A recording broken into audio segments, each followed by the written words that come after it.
There,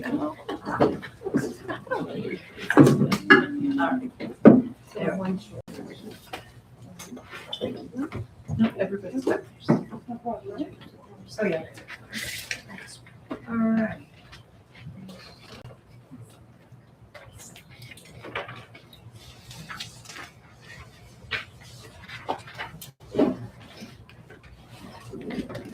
All right. It is 6 o'clock, Wednesday, December 10th, and welcome to the board meeting for National School District. I'd like to call it to order. If you will stand with us, please, for the pledge. Turn to face the flag, right hand over your heart. Ready, begin. I pledge allegiance to the flag of the United States of America and to the republic for which it stands, one nation, under God, indivisible, with liberty and justice for all. Thank you. Would you please call the roll? Ms. Lopez. Present. Ms. Sarmiento. Present. Ms. Pacheco Castellanos. Present. Ms. Avalos. Present. Ms. Dees. Present. All right, item 5A is to recognize Edwin Dalit, Mechanic, Maintenance and Operations Department as National School District Employee of the Month for December of 2025. And Dr. Cochran will be speaking. Thank you very much, President Gates. So I am speaking on behalf of two of my directors tonight, David Castillo, our Director of Facilities, and Candy Byerly, our Director of Transportation. And although Mr. Dalit was not able to be here tonight, we did want to recognize him, and I'm going to share what our team wrote about him. Edwin is a wonderful employee. While he is not assigned to the transportation department, he has helped us too many times to count. He has repaired buses and vans on the spot at a moment's notice and saved our department valuable funds. He is professional, quick to respond, and will prioritize students on every occasion. Edwin is a true asset to the National School District with multiple disciplines that he shares with our NSD family. He is a leader and a go-to person for help and answers. He touches multiple departments, every department, and is an exceptionally conscientious worker. He is approachable, kind, and extremely knowledgeable. I unreservedly recommend him for Employee of the Month. And although Mr. Dalit was not able to be here with us tonight, I did want to share that, and both from Candy Byerly, our Director of Transportation, David Castillo, our Director of Facilities, and just to congratulate Edwin and thank him for his service and all the wonderful things he does for National School District on behalf of children. So big congratulations to Edwin Dalit.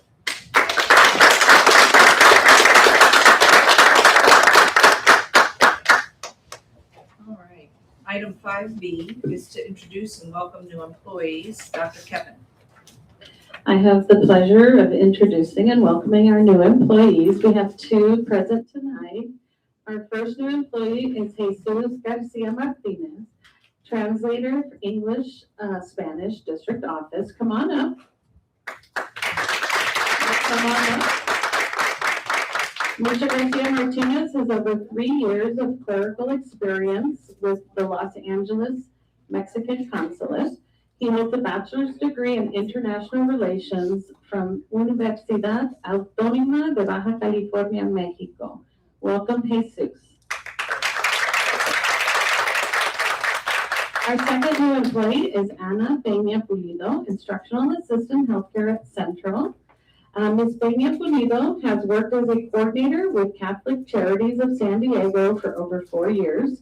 She is currently an instructional assistant healthcare, serving as a substitute in NSD. She holds an associate's degree in nursing from Southwestern College and a bachelor's degree in human services from the University of Phoenix. Welcome, Ana. Welcome to the NSD campus.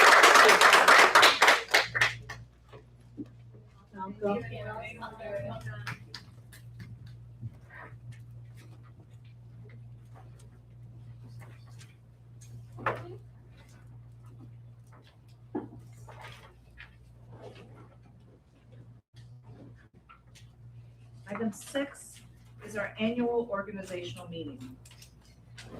Item 6A is the election of the board president. I would like to make a motion to have Barbara Avalos as our upcoming board president. Second.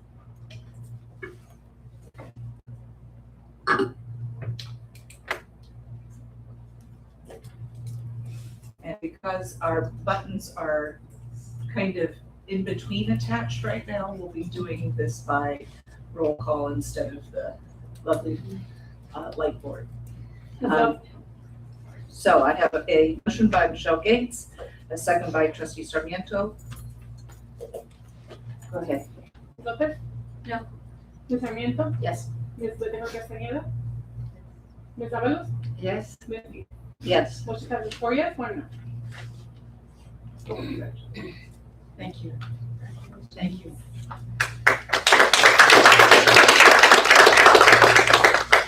Item 6B is the election of the board clerk. I'd like to make a motion for Maria Betancourt Castañeda to serve as our board clerk for the coming year. I second the motion. I have a motion by myself with a second by trustee Avalos. Will you please call the vote? Ms. Lopez? Yes. Ms. Sarmiento? Yes. Ms. Becerra Castañeda? Yes. Ms. Avalos? Yes. Ms. Lee? Yes. Unanimous passes unanimous.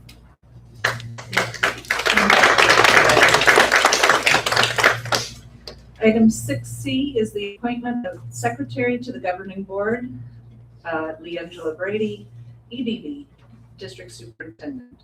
I'd like to make a motion to appoint Dr. Brady for the upcoming foreseeable time.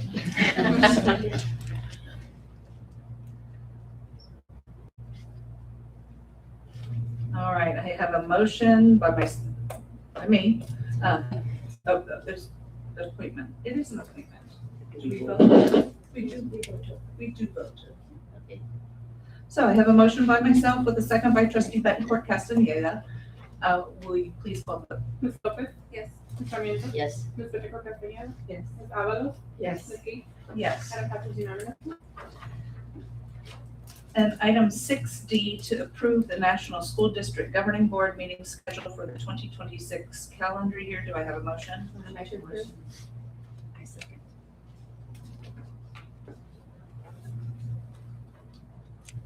All right, we're gonna take a moment. Pardon? I know. Take a moment, please, and just check.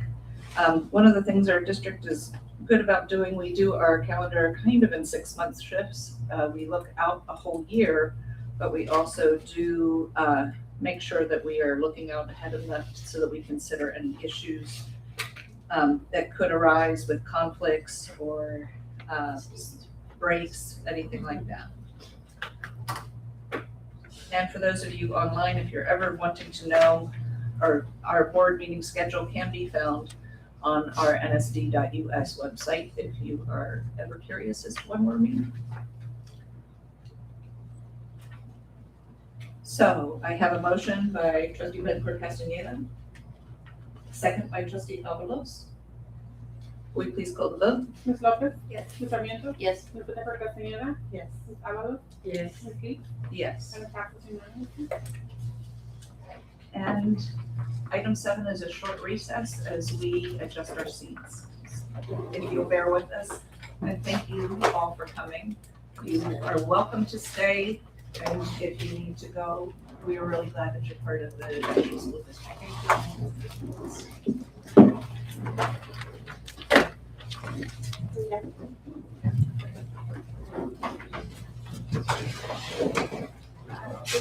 Thank you so much.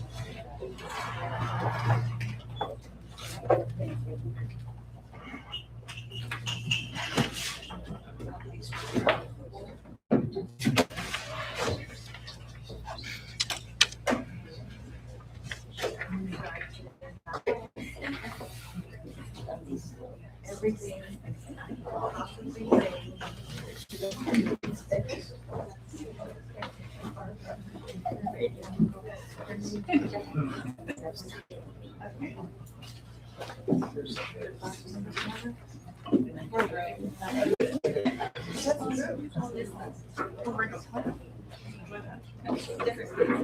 Make sure not for any.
We're now back from our recess.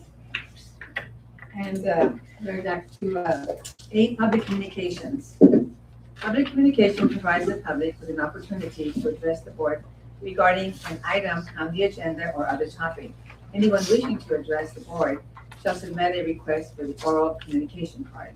Cards are available in every entrance to the boardrooms and are to be submitted to the recording secretary. A member of the public who wishes to address the board on any such matters, limited to 3 minutes, for one matter up to maximum of 5 minutes, for all closed and open session matters. There shall be a limit of 20 minutes for any other matter unless such time limit is waived by the majority vote of the board. Members of the public may not yield any time to other speakers. No board action can be taken. Thank you. Hearing no speakers. Thank you.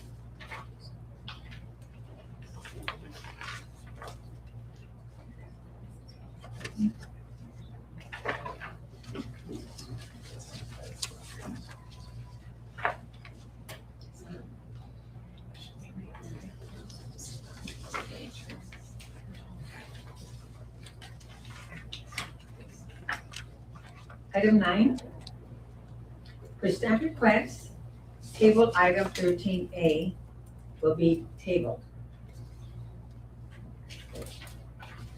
I knew it. Do I have a motion to accept the agenda? Second. Do I have a second? We have a motion by Mrs. Cindy Lopez and a second by Maria Betancourt Castaneda. All those in favor? Yes. Ms. Dees. Yes. Ms. Lopez. Aye. Ms. Sarmiento. Yes. Ms. Betancourt Castañeda. Yes. Ms. Ábalos. Yes. Item passes unanimously.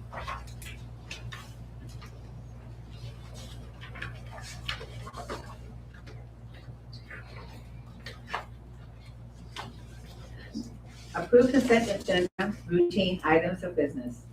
All items listed on the consent agenda are considered routine and will be acted upon in one action by the board. It is understood that the superintendent has recommended approval for these items. There will be no discussion prior to the time the board votes on the motion unless members of the board, staff, or public request specific seems to be discussed and or removed from the consent agenda. All items approved by the board will be deemed considered in full and adopted as recommended. Motion to approve? We have a motion to approve by Ms. Bencourt, and a second by Ms. Lopez. All those, please vote. Ms. Deep, Yes. Ms. Lopez. Aye. Ms. Sarmiento. Yes. Ms. Bettencourt Castañeda. Yes. Ms. Avalos. Yes. Item passes unanimously.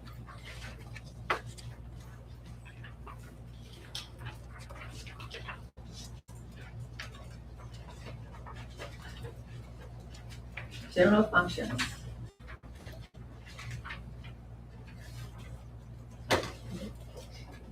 They conduct interviews of firms to provide services for the superintendent's search.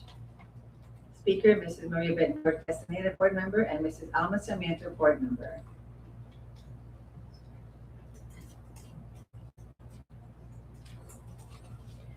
So today we invited 3 of our search firms that put in an RFP to do a presentation for our board here this evening. So I'd like to invite first Education Support Services to provide us a presentation for the board for consideration for services for our search firm for superintendent.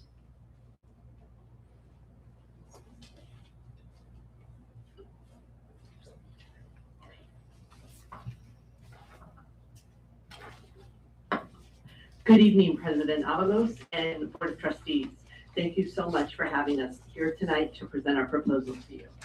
My name is Vicki King, and should you retain ESS as your search firm, this will be your team. So our bios are on page 5 of our proposal, but I'd like to give you a few little bits about each of us. I'm a former board member from Solana Beach School District. I served for 17 years and left 2 years ago. I was there during the COVID years. I also have a lot of experience as an executive coach and educational coach and consultant, and I'm also a former litigation attorney. I'm with Kelly Morse today, and she's the second member of our team. She's a former board member from Carlsbad. She served for 13 years and is a former public information officer from a large hospital and also a former communications specialist for districts across the entire state. Also on our team would be Dr. Suzette Lovely. She is a former superintendent of Carlsbad, has 38 years of experience in the state of California in education, and just has an unbelievably strong network in the state of California and also across the nation. So we know you're hearing from other search firms today and other search advisors. So we're going to focus tonight on the ESS difference, what makes us different. ESS tailors each search to meet the needs and preferences of every district we serve. Our searches are very high touch and personalized. We are here to deliver what the Board of Trustees desires and expects, and as 2 former board members, we really have a unique perspective on that. We're the only search firm that makes public hire and departure data for every search. Of the 35 searches that we've done since 2019, 94% remain in the position for at least 5 years, and that's prior to either retirement or moving on to a different role. We intentionally limit our work to 5 to 10 searches a year. That's as a company, not as individuals. And we want to ensure quality and personal attention. If ESS is selected, this will be the only search I lead, and I would be your team lead, the search lead. Every search starts fresh with ESS. We build everything around your needs and your expectations and qualifications and those of your district and the stakeholders in your district. While we maintain very extensive networks of aspiring superintendents and also sitting superintendents across California nation, we don't have any predetermined outcome for the search. We offer a 2-year guarantee. So if the superintendent should leave before 2 years and a majority of the board is still seated, we would come back free of charge and do another search for you. And we are affiliated with a law firm, one of the big respected education law firms, AALRR. So if any legal questions come up, sometimes it does with agendas and other things, then we lean on our law firm free of charge, that's included. And ESS also conducts, and we're proud of this, a very rigorous background check to guarantee the integrity of the process and to ensure candidates have been fully vetted before you make your final selection. I'm better at talking than actually doing the slides. My apologies. Okay, there we go. So some of you may know that this was recently in the news. There was some recent headlines involving the Des Moines School District that raised public concerns about the integrity of background checks for superintendent searches and also the veracity of superintendent's professional and personal history. While ESS has never encountered this, we do have a two-pronged process. We want to reaffirm the rigor of our two-pronged process. And for the first prong, before any candidate is interviewed by the board, ESS engages a third-party firm to conduct a comprehensive 15-year background check, looking at all of the things that are on the left side of your screen, social security number, DMV, education, etc. And then we also engage a social media analyst to conduct a thorough review of the candidate's digital footprint. It's important to the board that before anyone makes it to the final round of interviews, you know their history, you know their reputation and their online presence inside and out. No school board or prospective employee likes a surprise party when it comes to this. So we believe our due diligence and candidate vetting also surpasses other competitors. And this two-pronged process, which we've been doing since we started, is included in our pricing. And I'm going to turn it over to Ms. Morris. Thank you. And again, as Vicki said, thank you so much for having us tonight. I'm pleased to be able to talk to you about one of the things that we believe makes ESS stand out. We know you heard from great firms and we appreciate being here. We think one of the best ways to distinguish what sets ESS apart from other firms is to consider two great companies, Trader Joe's and Costco. Both are highly successful at what they do. They offer good value and loyal followings. In fact, most of us shop at both of those stores. Yet each store is different and has a different customer experience. When we shop at Costco, we're often there for prices, fewer product options, and the ability to buy in bulk. Shopping experience is standardized and not especially personal. And for those of us trying to get in our steps, there are 145,000 square feet in every store, so that's a good plus. Conversely, when we shop at Trader Joe's, we're there for the unique choices. It's a less stressful environment. Employees have time to tell us which products are new, which products are great, and what might fit our taste. If we're a Trader Joe's regular, most employees might even know us by name. We like to think of ESS as the Trader Joe's of the search firms. Clients appreciate our responsiveness, our curated options, and our high-touch services, which with no membership required. At ESS, we're selective about what we take on. As Vicki mentioned, we don't do a lot of searches every year, not because we want to do less, but because we want to do better. We maintain an affiliation with several state and national networks to cast a wide net for your search. In addition to the 30+ members that you see here of the ESS cadre, which frame this slide, we're part of the Education Law Group of Atkinson, Andelson, Loya, Root, and Romo, AALRR, which serves over 450 school districts throughout California. As you see here, the ESS team members belong to several national and state professional organizations with access to prospective applicants. We also offer and facilitate a variety of professional development opportunities for current and aspiring leaders to cast a wide net in our recruitment efforts. ESS's networks and affiliations have led to a track record of assembling applicant pools that represent the face of California. We're very proud that 79% of our placements have come from underrepresented diverse backgrounds. You can see more in our proposal on pages 6 and 7 about the searches we've done recently and see that variety of districts that we've represented. Our search activities, if we're fortunate enough to be chosen, fall into these 4 components that make up the actual search. So the first is this engagement, where we engage in robust personal conversations with your community, with the folks you help us select to speak with. That activation phase, as you can see, has a few steps. I want to lean in on the blind appraisals. Everyone does and should look at resumes and the references that are given, but we go beyond that. We go beyond those listed references, And we talk with others who know candidates. Again, that network helps us to find people who've worked with them in the past and can offer an objective opinion. At the selection phase, we tier the candidates after we've met with them and write an assessment, but it's up to the board to decide who to select. The board determines who to interview, and that's when we start that deep and thorough background check to get ready for that. And then the transition phase is also really important. Once the selection is made, we don't leave. For 2 years, you have access to a mentor through ESS, a thought partner. We'll meet with the board and this new superintendent in a governance workshop to help get everyone started out on a solid footing with a roadmap for success. This is more about that engagement phase. I want to do a little bit of a deeper look here. So what we do is we engage in a couple of components to that. These focus groups are made up of typically employees, parent leaders, association leadership, district committees, students, community groups, and other, as you might dictate. You might have some specific groups to this community that you want to hear from. It's been 10 years since you've hired a superintendent. We know that there are probably a lot of voices out there that would like to be heard in this process.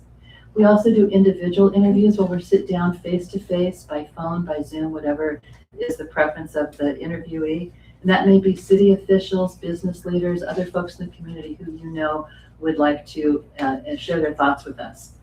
And then we make an online survey available in English and Spanish. That's anyone can do that from the comfort of their own home. It can be people who've already met with us or people who haven't had a chance yet. And they can come in and they can fill that out and we use that to finalize our leadership profile. In our proposal on pages 17 and 18, you'll see a sample of the survey that we have used in the past with great success. We gather all that information together and do that last quadrant there, that leadership profile. We'll summarize the input from those education partners. That will help us both inform the candidates who might be out there of what your community is looking for, what you as a board prioritize, and then helps us select people who we think might be a great match. That'll provide a roadmap of essential actions for the board and the new superintendent as well. When this new superintendent and the board hears what the community wants, it's a great tool to help you all develop those goals for the new governance team. With that, I'll switch it back to Vicki and let her take the next step. Okay, should you choose ESS, we will be your board ambassadors. This slide really represents a recent search that I was involved in Del Mar Union School District. And in this district, they had not done a search in over 13 years, similar to your district, which will be about 10 years. So these quotes really represent the support they receive from ESS, but also I want to highlight that every stakeholder had meaningful opportunities to share their perspectives. And in National School District, I think that is probably going to be something that your community will want and your stakeholders will want, is to be heard. And that's something that we really, really are proud that we do. And then we said at the beginning, and I think Kelly reiterated, that we don't do a lot of searches per year. ESS does 5 to 10 searches a year. We're pretty selective. So we wanted to let you know why we selected to submit a proposal to National School District. First and foremost, we see your board stability. That's something that candidates will be very interested in, and we are interested in. We also know that you're recognized in your community as leaders. We also share your commitment to student achievement and really to kids. I mean, I don't think I've ever walked into a boardroom that has kids in the background. It's just wonderful, and it resonates. And your robust programs. We know you just won a Golden Bell Award at CSBA for climate change innovation. Your Green Ribbon School District, the first heart-safe district in the nation, your strong robotics program. These are unusual programs in an elementary district, and they are very attractive for candidates to see and be a part of. And then, you have a strong history of showing that students come first, being the first free kindergarten program in the state. So it's not just now, it's historically. So those are things that resonated with us, and we really believe will resonate with candidates, potential candidates. We do know, Kelly and I, because we've been in your seats, how important this responsibility is. I also always look at it as an opportunity. It's exciting to think about the future in the 5 to 10 years that you want a new leader. So we know the responsibility you have, and we'd like to ask, turn over to you for any questions.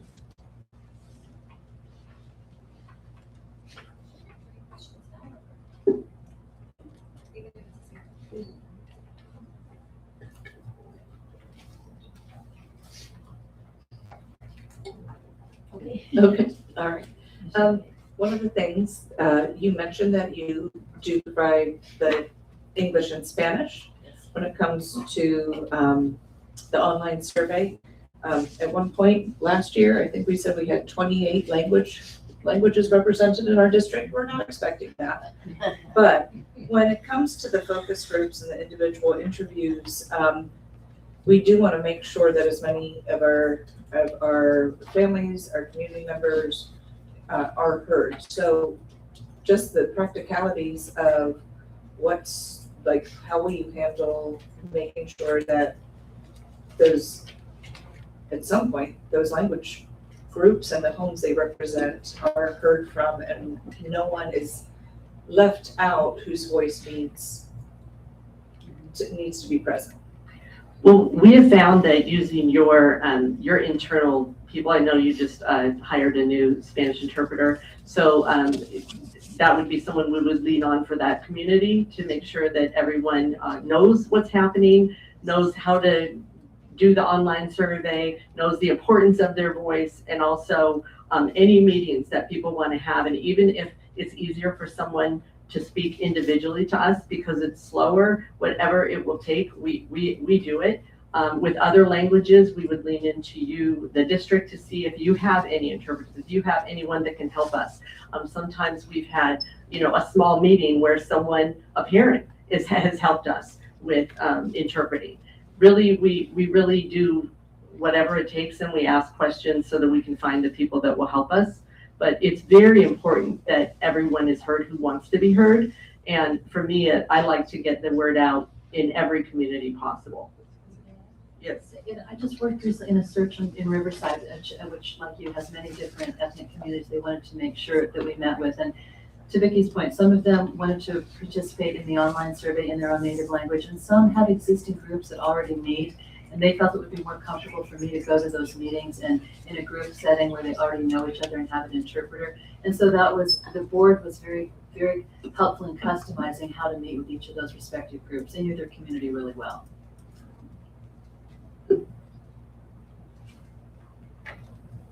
Ms. Bencourt. Bencourt Castaneda. Bencourt Castaneda. Thank you. How would you, what ideas do you have to involve the community and our, all stakeholders basically in the, process? I can speak to that a little bit. We would definitely start with you because, like I said, you know your community best. So we'll look at the calendar of groups that typically meet and find out if that's a place for us to go. We'll also have scheduled community meetings in the past at school sites. And again, lean on your networks, ask you to pass the word, ask all of your parent leaders to pass the word, staff leaders who typically meet with not just the union leaders, but any teachers or classified members who want to come in. So these are publicized both, but we'll work with your district staff closely to create a page on your website for the superintendent search, and that schedule of meetings will be there, the online survey will be there, links to our email addresses will be there, phone numbers if that's what we'd like to put out there. So it's both a push and a pull to reach out there and get the information out, and then to invite the right folks in. And sometimes it's a phone call, from one of us, from one of you, to say, please sit down, or please schedule a call, please schedule a Zoom with these folks. Like I said, I just finished a search in Riverside, and over the course of 3 days of in-person and Zoom meetings, we met with over 300 people. Thank you. Yeah, even in a small district like Del Mar, they're about the same size as you. We probably met with over 300 people too. That's something that we really feel strongly about at ESS, and we're going to work with you to try to get everyone heard who wants to be heard. Any other questions? Yes, my light is on. Ms. Lopez? First, thank you so much for coming. I have a couple questions, so we'll go through them together. And it's also questions for the rest of the firm, so be ready. You answered the first one, your examples. So I really want to know, what values do you look for in leadership? That's a great question. As a board member, it's a question that I would be asking. I don't know that it's as important what we look for as what you look for, but I'm taking that there'll be some commonalities, and we can already tell from your district, obviously there's a commitment to student achievement. Given some of the challenges in your district, not unlike others, some financial acumen, some innovative and skilled ideas in how to navigate the budget challenges coming up that so many folks are facing, as well as, Vicki mentioned the COVID years. We know there are a bubble of kids coming through who had a tremendous effect of COVID. So some educational success, some proven success in being an educational leader. Plus whatever, again, we learn about your community. We come here, we stay here for many days and learn about the community to find out what it is that's important to you. That creates that leadership profile so that as we're talking to candidates, we can then, as Vicki said, be your ambassadors. We can represent what it is that you want. I think the most important too, just to add one more thing, is that kids come first. I know that that's something that you value as a board, as a district, and that would be number one. But honestly, just to reiterate what Ms. Moore said, it's you that are going to tell us what you're really looking for, and your community will, all the stakeholders, and the leadership profile report will really elevate those things that really come to the top. Thank you. Okay, I think you answered that a little bit in your own words. So just given that the research you've done about our district community, could you share, this could be just a one-word answer, you don't have to fully elaborate if you don't want to. What type of leadership qualities do you think our district needs specifically? If you were selected, what would you already kind of have in mind? Like, this is the type of leader we want to see if the community agrees, or if we're aligning to that. Mm-hmm.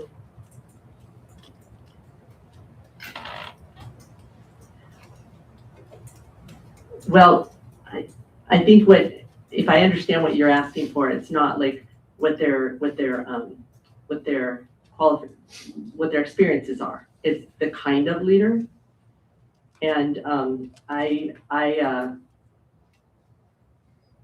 believe that having been a leadership coach for some time, the type of leader that really works best is kind of that coaching style leadership, which really helps people to be their very best and focuses on people's strengths, and then helps them to be the best that they can, so that leader isn't having to do everything else. That's the most successful style of leadership I've seen in school districts and in businesses.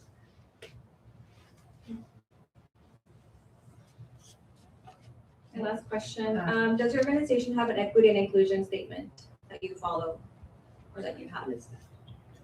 She has to have an equity and inclusion statement. I'm sorry, I don't have that at my fingertips, but as I was mentioning, we're very proud of the placements that we've made. We've worked with a number of communities that are diverse and placed a number of candidates who would be in underrepresented groups.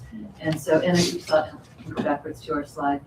If you look at our cadre of our associates, we represent, just visually, quite a diverse group. And that's diverse across the state as well. We're not just a San Diego County group. We have associates across the central, northern, and areas of the state as well.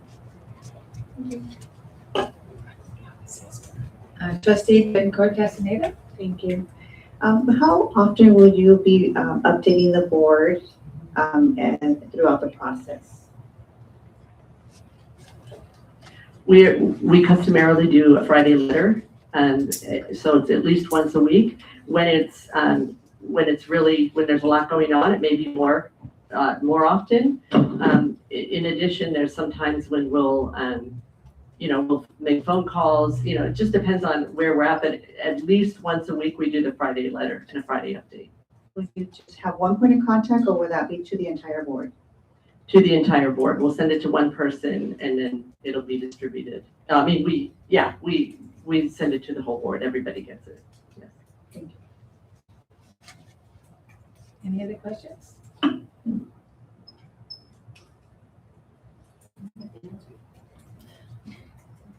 you very much. Thank you very much. Thank you. Thank you. Thank you so much.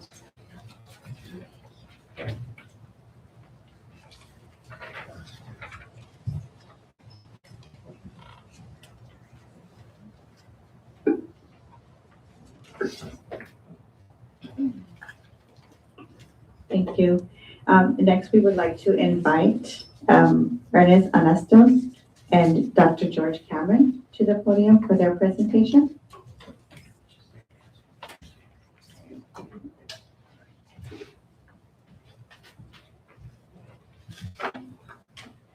Good evening.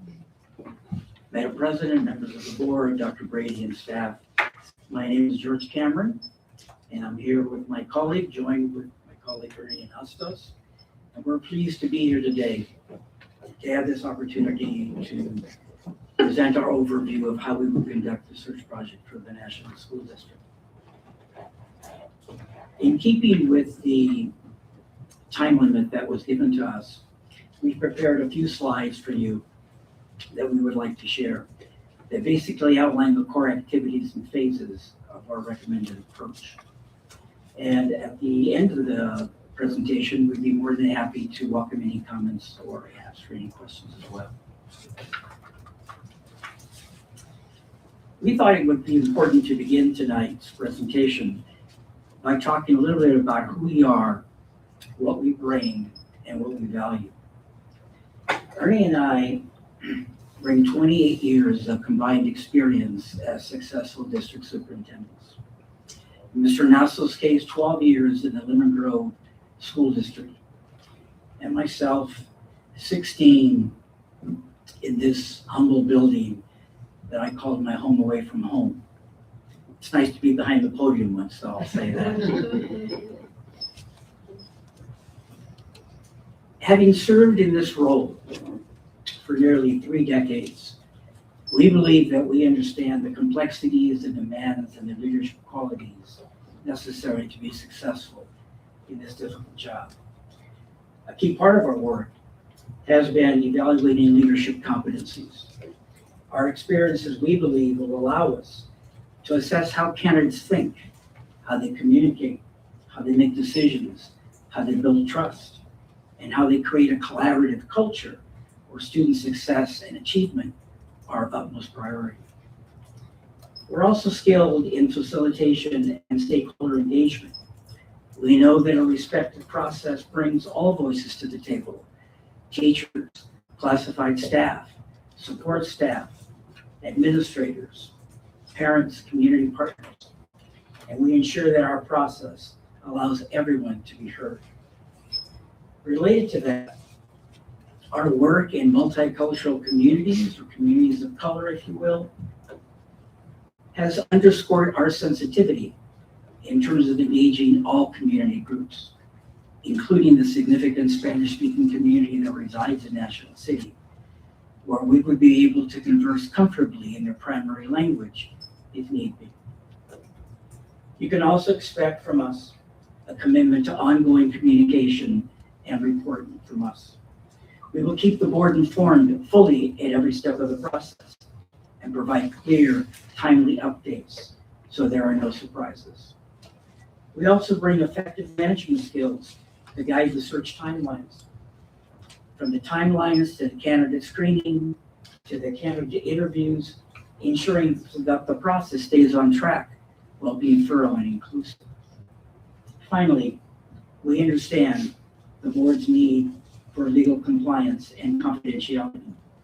We adhere strictly to all requirements and protect the sensitive nature of this work at every phase. As we speak about the phases, this first phase is one of the most critical in the search process, in our opinion. The process begins with the board, the 5-year view, in order to build a strong foundation for the search.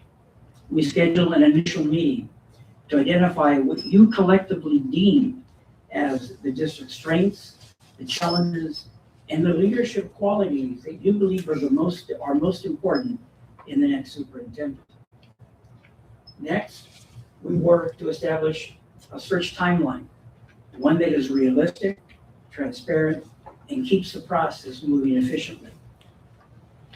We also ask you to identify focus groups that you want us to engage with so that we gather meaningful data from across the district and across the community.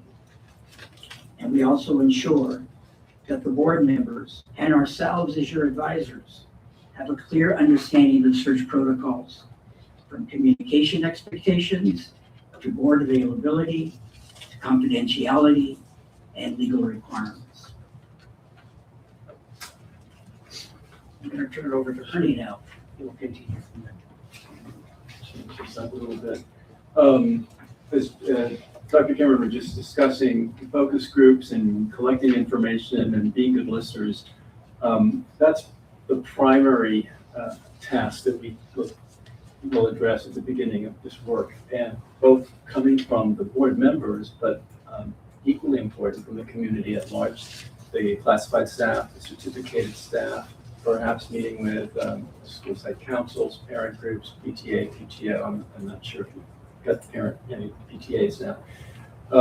And the focus group meetings are really exciting, actually, because it gives the board an opportunity, while we would be leading them, for us to communicate to the community the importance of this position, the position of superintendent. You know, when we've done this before, we found that oftentimes parents in a group, community members, are really not aware of the very expansive role of the superintendent. Superintendent is seen as the person maybe in the district office, but we try and do a little education prior to having the focus groups actually respond with their suggestions. We talk about the importance of good fiscal management, about being an educational leader, about inspiring hope and aspirations in children.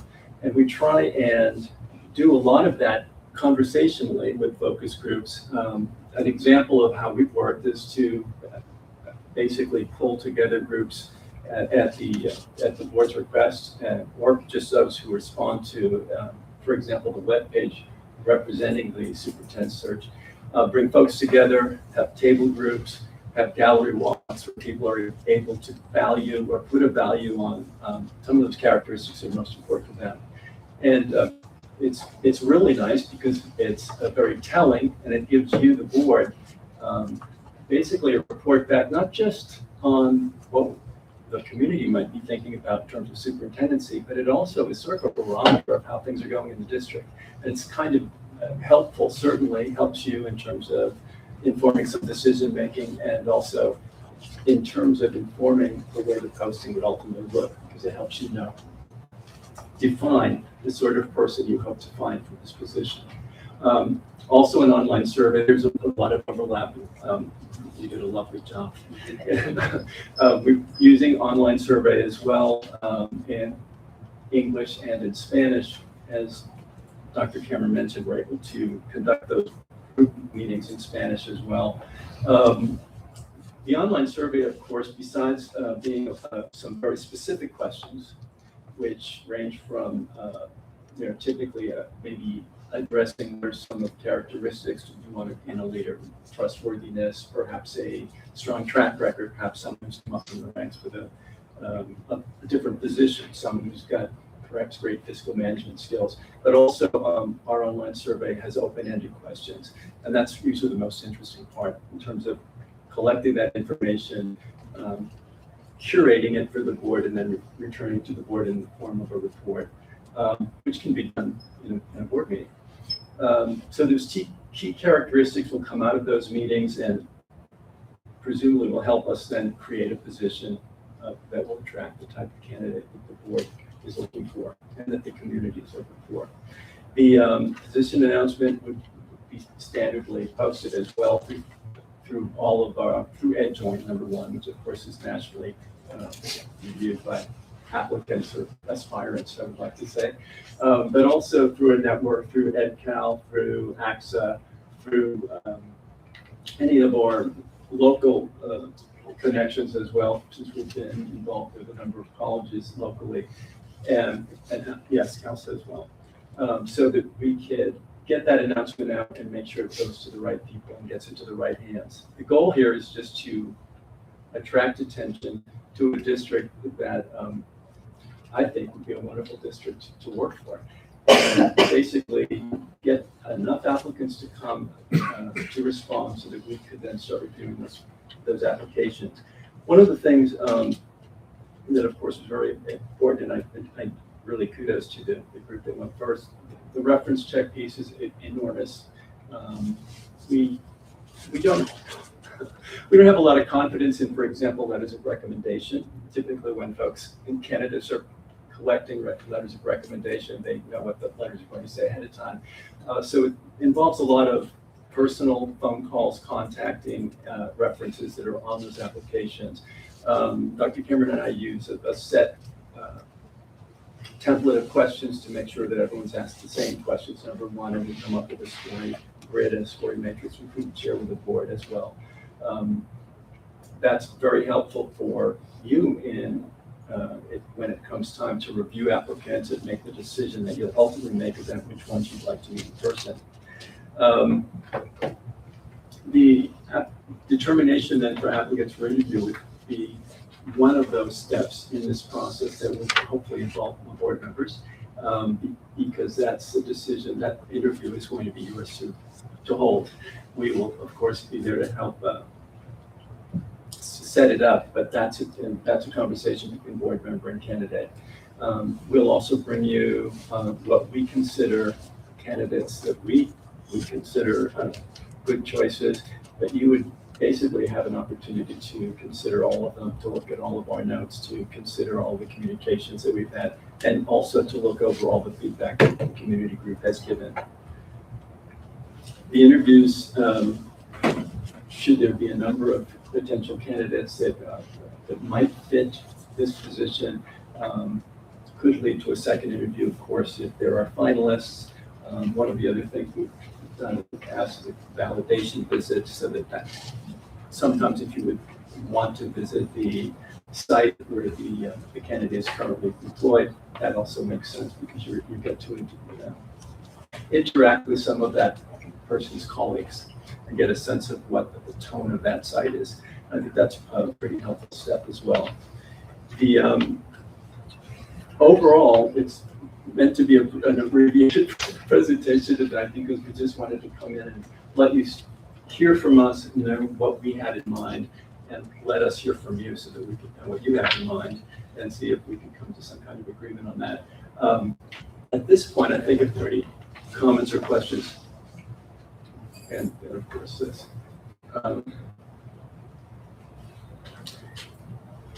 One of the things that I think is also worth mentioning is I think that Dr. Cameron and I know for a fact, we do have a very strong interest in helping National City to continue to be its best ever. You know, I've spent 20 years of my life in South County, and I was fortunate enough to be principal of National City Middle School for 4 years. And Ms. Sarmiento, that was the year that you began also as a board member, so it's been quite a while. And we're here because we're interested in the district, and we'd like to make that clear. Thank you for coming out to do this interview with us. I have 2 questions for you. So I know you already have one example, but can you give other examples of other districts that you helped in research? As a team, we've done Rancho Santa Fe. Individually, I've been involved in a number of HR initiatives because I've worked for 3 different districts since retirement and have assisted in the finding assistant superintendent positions, CIF positions. As a team, we've just done that. We're going to start one and then COVID interrupted. So.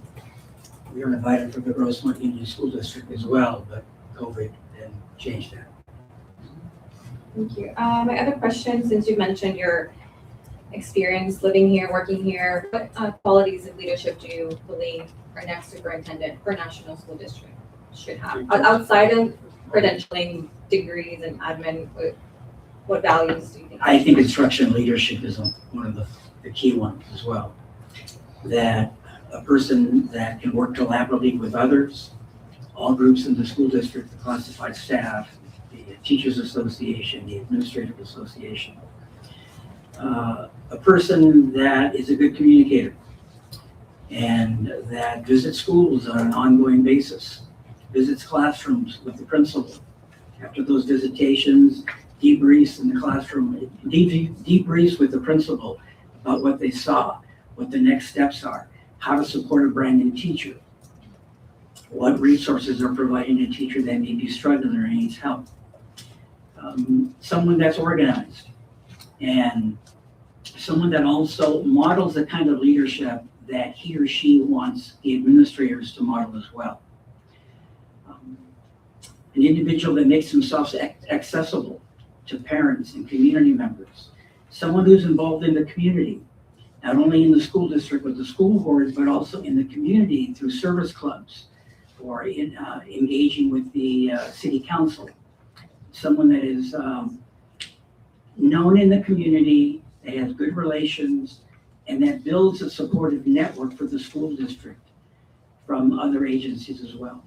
And I know National has a lot of partner agencies, and that helps this district become stronger and more effective. Yeah, right. I'd just like to add, I think you mentioned accessibility. Any leader needs to be a good listener, number one. Any leader needs to be accessible, available. I think I'd also go a little bit further. I think that there are some moral standards that need to be addressed here as well. A person needs to be trustworthy. A person needs to be able, as you said, you can not just lead, but model, and model the sort of values that are the sorts of values we would hope our own students would take up. This district's been here 150 plus years, doing a great job. And the size of this district, the community, the diversity have all really contributed to the velocity with which folks have really taken off. We had a slide, and we're certainly aware of the achievement, the recognition, distinguished schools, ribbon, et cetera. And this will just continue to go on with the right leadership and go on even more explosively, in fact, as our community continues to change. So that's pretty much, I think, our 15 minutes. Thank you. Trustee Bettencourt Castaneda? I can ask you the same questions as the previous presenters. Is how would you involve our staff, or basically all the stakeholders in the search process? The reason why I'm asking is I want to make sure that when we have these focus groups, I don't want us to only have a couple of people. So how are you going to be able to engage and involve our stakeholders? So a couple of things work well, and there's always room to come up with some new ideas. But one of the things that I think makes a lot of sense is to use some of the existing groupings, such as I think of school site council all the time. I know most schools have a school site council. The parent groups, in terms of the teachers, which is extremely important to me, making sure that the meetings are scheduled at a time that's convenient for teachers. And if there's still no convenient time, and I know how hard teachers work, and I've spent a good deal of my life teaching, making sure that there's accessibility, if it's through Zoom or if it's through the technology links, whatever we need to do. But having teachers come together is always the best way to go, I think, in terms of getting teacher voice, because you have communication, conversation in the room about the concept. And we're a little old school, as you might imagine. We really like going up and listing people's comments on flip charts, and we like to be able to point to all of that, and we like to be able to have people respond to what they see in the room. So there's a lot of commotion in the groups we've had, and it's healthy, including some argument, so it's really, I think that's one thing we want to do. But I share your concern, making sure that everyone has an opportunity at least to participate and to come in and have what they'd like to say. As I mentioned earlier, one of the things that's terrific that comes out of this process is that you'll get information that you weren't expecting, perhaps. You might even get information that you didn't want, but you'll get information if people are comfortable enough sharing with you. And I think that's great. And parents are particularly informative. They really do inform the project. So I would add to that too. I agree with what Mr. Nassel said. I would say working closely with the administrators, we would really encourage them to get the word out to the parents as well, so that we can help get as many parents as possible to these focus groups. And if need be, we would have a session totally in Spanish if it makes it more comfortable to have them. Or we would have a session in both languages as well. Like I say, we feel very comfortable in speaking Spanish with parents as well. One of the things that we did with Rancho Santa Fe, that's a very different community than National City. We conducted one activity called the gallery walk, where actually when the parents came and they were at tables, because we're old school, we put charts all around the room. And we had the parents go around to the different charts and ask either a different question about a leadership quality. And we had them rate it in terms of how it was important to them. What we did simply, we gave it just colored dots. And they would go around, put their colored dots, and they went around to all stations. And we collected all that. And what that did is everybody got involved. It wasn't just a dominant group of parents. Sometimes you may be in a group and some parents tend to take a little more initiative than others, and put it that way. But everybody got involved. And we went around and we assisted them. And the comments that we received later on from the parents there was that they were engaged. They really liked the fact that they were all involved. So sometimes low tech works very well. And they like the snacks. And they like snacks. Yeah, we have snacks. My second question was, how frequently would you be updating the board, and would it be to the entire board? Oh, absolutely. We would come to the board regular time. When we established the search timeline, we would include obviously times in there where we would bring back the information that we've been gathering from the online survey, gathering from the focus groups, and presenting that to you as well on an ongoing basis. As well as when we meet in closed session, when we review some of the information from the applicants that have applied and what the reference checks say, or the references that we can say. So we would see that as an ongoing process. Thank you. Board availability would be something that would be key to us. We would hope that the board would make themselves available for those opportunities to meet. That would be key. And that's why we talked about the consensus on the search protocols.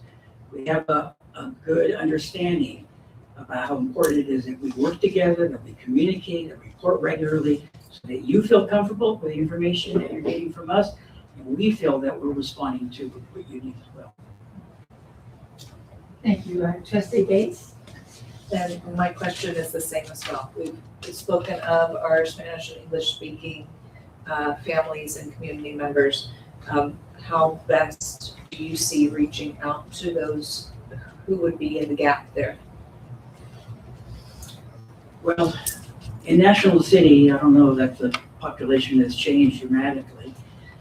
Certainly the Spanish-speaking community, we can reach out to by announcing the meetings, the focus group meetings in English and in Spanish, so they would have access to that.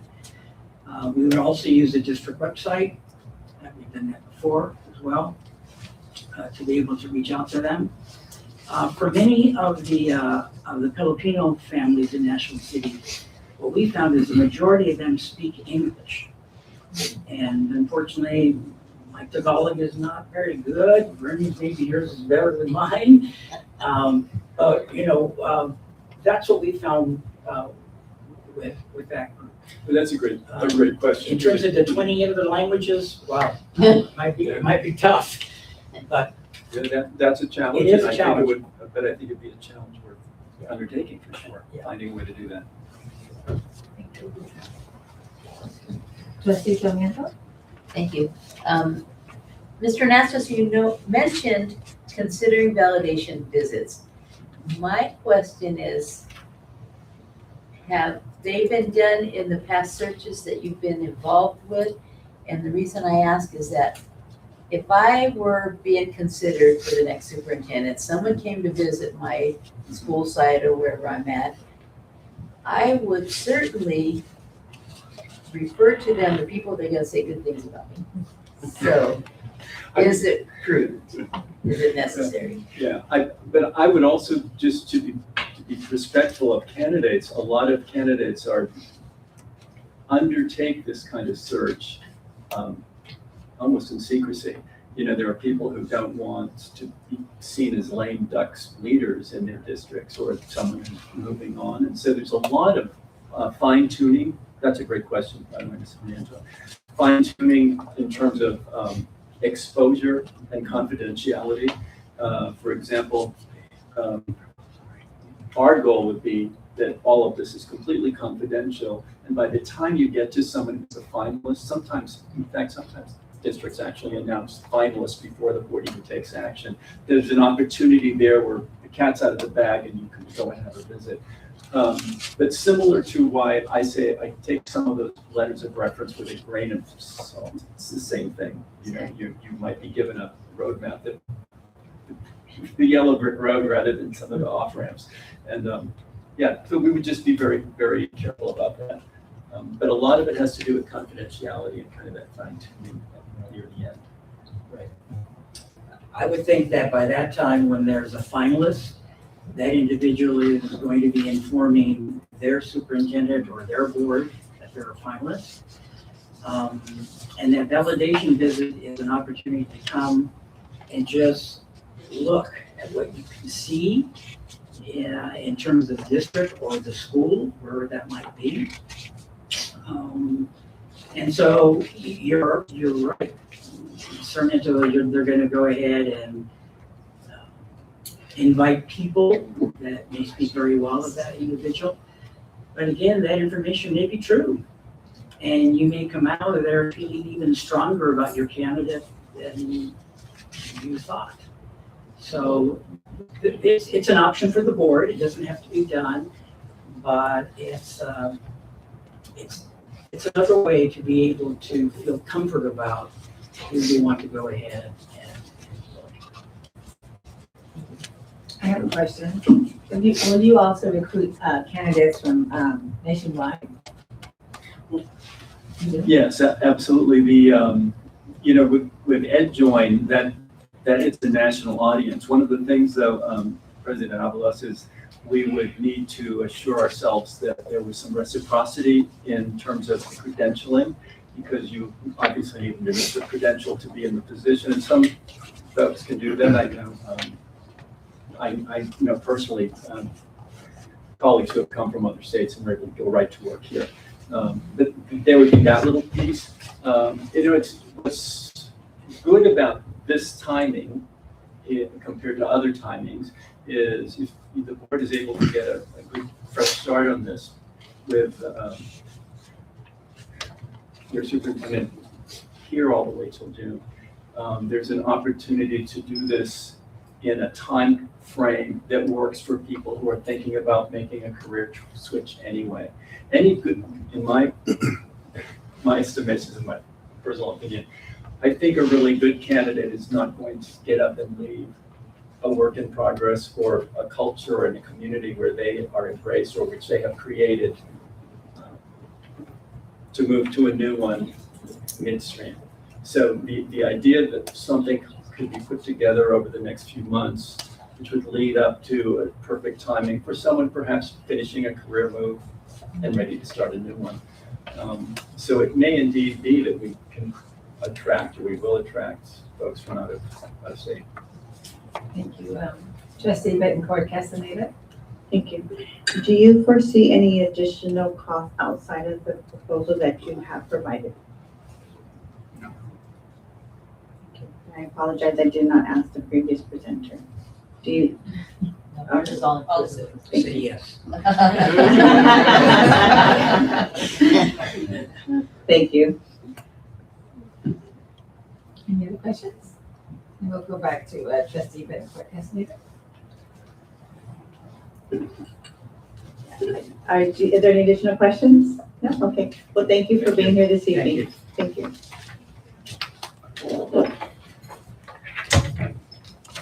I would like to now bring up our last presenter for the evening, the San Diego County Office of Education.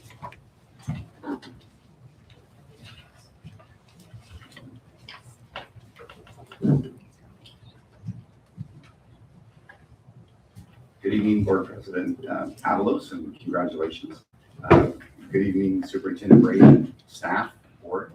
My name is Donald Ogden. I'm the Assistant Superintendent of Human Resources for the San Diego County Office of Education, and we're honored to be able to have an opportunity to talk about partnering with you on a superintendent search. I do want to say before I get started that we had two really good presentations. I think our goal is if we were to bring forward a superintendent, there would be multiple candidates like you have here that were very strong, and it would be a hard decision who's the best fit. And so I think you have an opportunity to choose who's the best fit for your process tonight.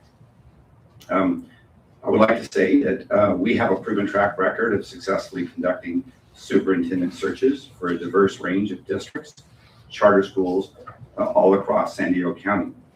We offer a collaborative, equity-centered, and community-driven approach aligned with National School District's mission to provide a world-class education in a safe, nurturing environment, and its vision of preparing exceptionally equipped, compassionate global citizens. You'll notice that I brought a bunch of people with me today. We're a very tight leadership team at the County Office of Education, and so this search would be conducted with our team.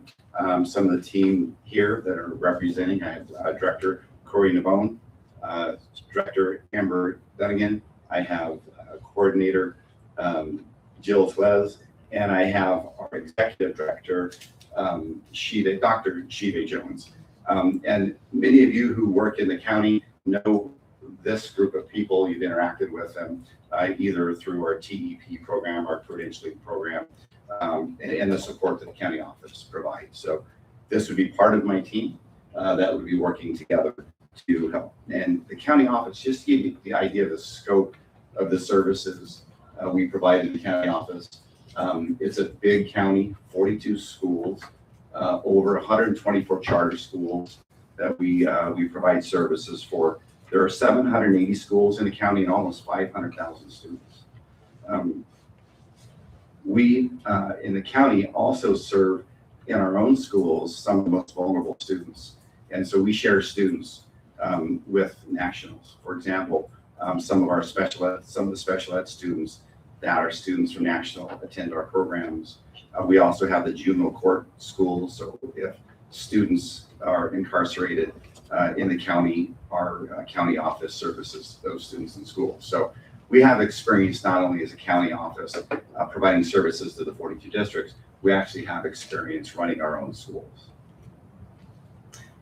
We have a wealth of experience with current educational leaders. We have a pulse on what this district needs and also what the San Diego community needs. We have decades of experience in executive searches beyond superintendent. We have a deep understanding of the educational leadership climate in the county, and we do have a commitment to equity, innovation, and student-centered practices. Our mission is to help you find a highly qualified superintendent. We would like to leverage our knowledge and our connections within the field of education and within the professional organizations which we are associated and offer our services at a reasonable fee. We are uniquely positioned to assist you in this critical process. Selecting a superintendent is one of the most critical decisions the board will make. As the superintendent sets a tone for educational excellence and community engagement. The San Diego County Office of Education offers a proven equity-centered process designed to ensure the most qualified candidates is chosen to lead the district. SDCOE's approach emphasizes collaboration, transparency, and inclusivity, aligning with National School District's mission to provide a world-class education in a safe and nurturing environment. By leveraging our decades of experience and deep connections within the educational community, San Diego County Office of Education ensures that every step of the search process reflects best practices and prioritizes student success. As a partner and support of our 42 districts, the county office is uniquely positioned to guide the board through this critical leadership transition.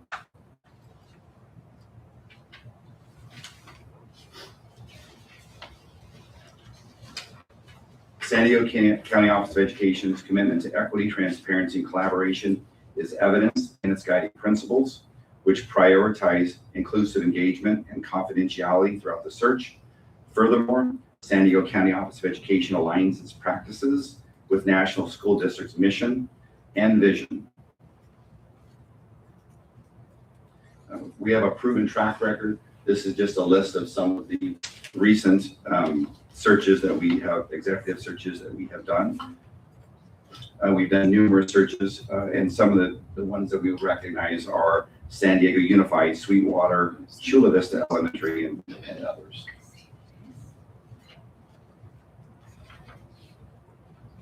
We use a 6-phase approach to our search process. The first phase is the planning phase, and this is the phase where we meet with the board and we meet with various stakeholders, planning our process. The second is our recruitment, where we go out and we actually publish the opening and bring in applicants, and we create brochures. We have a communications department that would assist with creating brochures and literature that would go out. We would engage with stakeholders. It's been discussed already. There's lots of different ways to engage with stakeholders. We would have in-person meetings. We would have multilingual meetings. In the county office, we're very fluent with technology and doing hybrid activities. So we would definitely be able to host online forums as well as in-person forums. We would support the county office would support with the interview process, the screening, and the selection process. And then in phase 6, if needed, we would work with the new superintendent and help in a transition plan. So these are just some of the bullet points of things that you could expect from us. You could expect a consultation with the governing board, which would be a point of contact, probably be myself.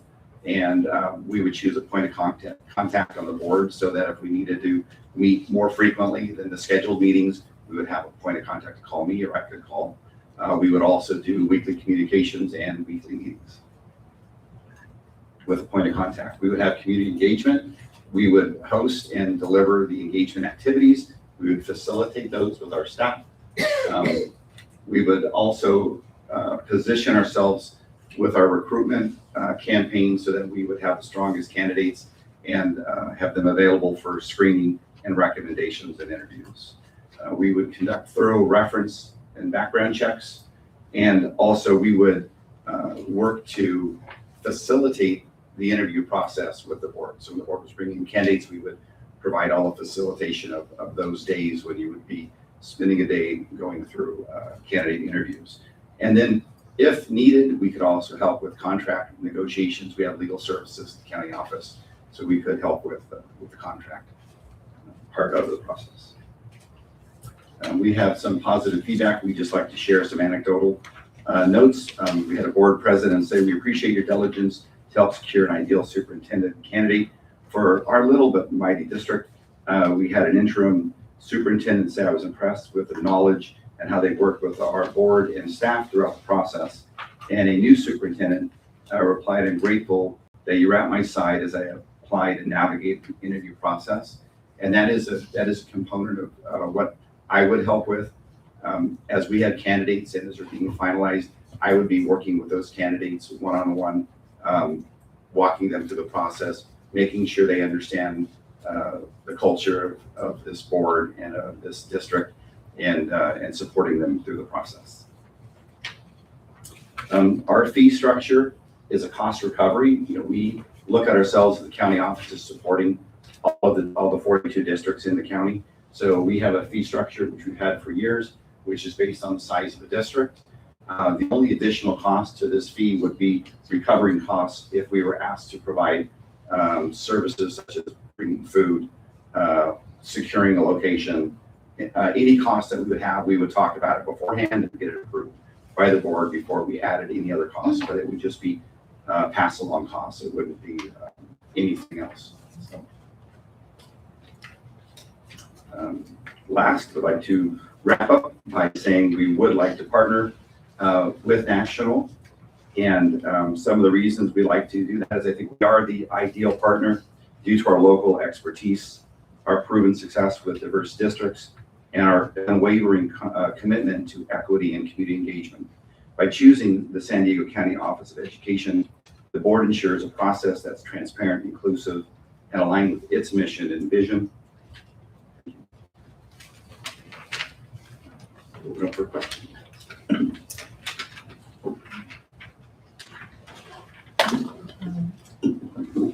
Going back to trustee Bettencourt Castaneda. I'll start with my same question. Okay.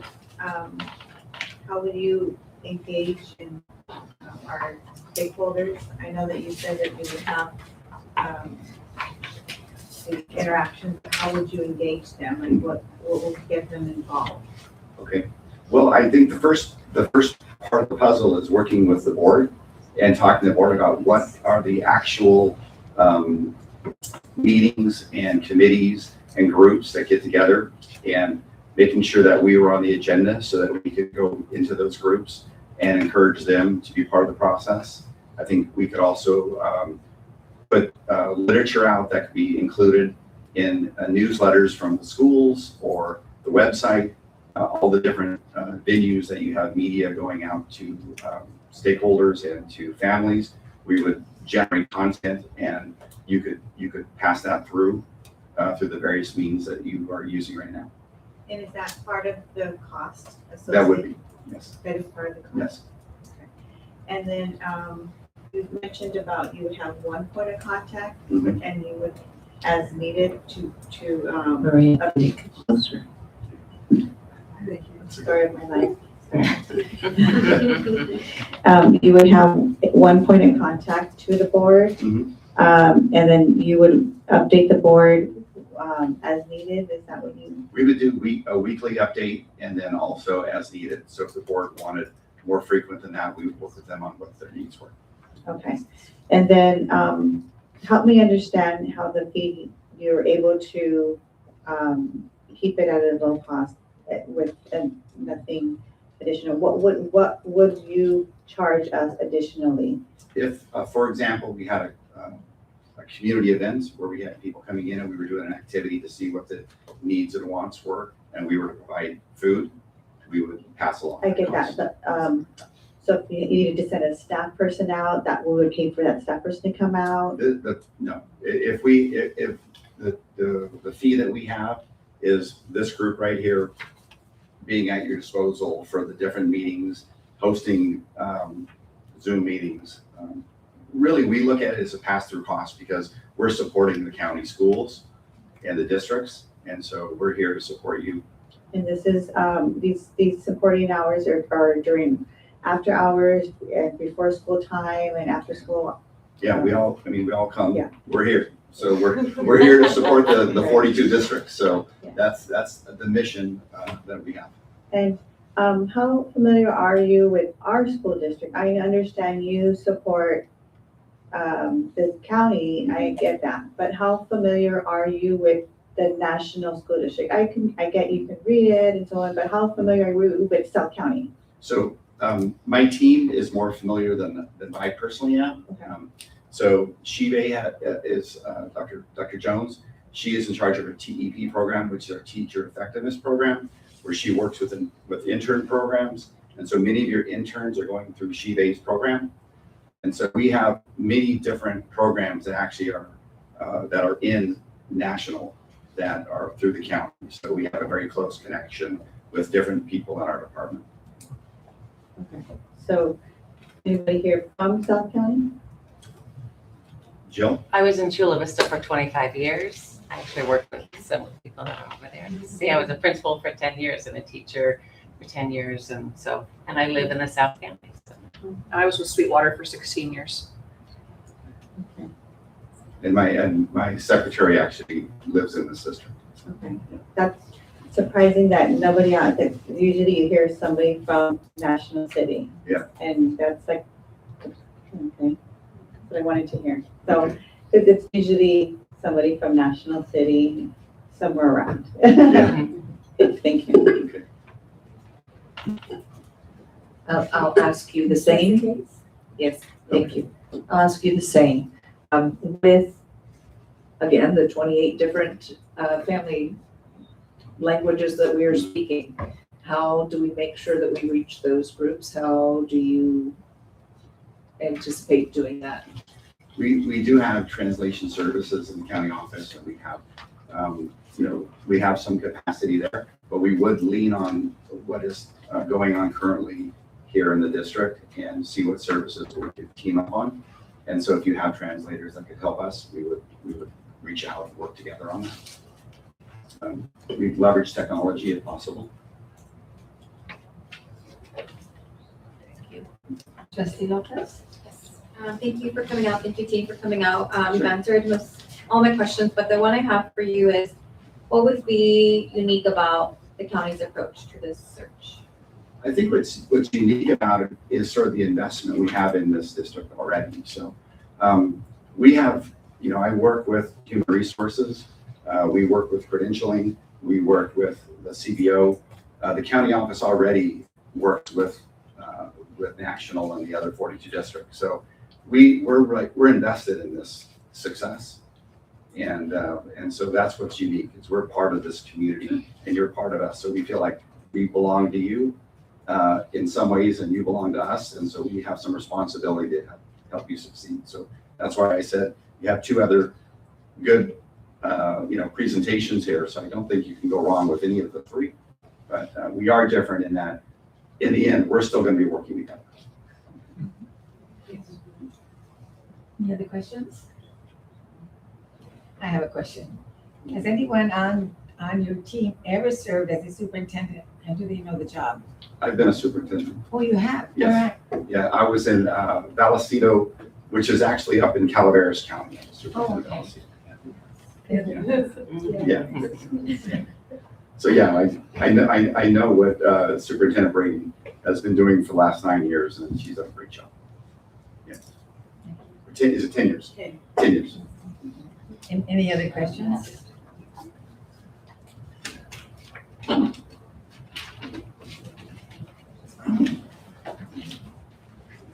Thank you. Well, thank you everyone for being here this evening and in your interest in supporting our superintendent search.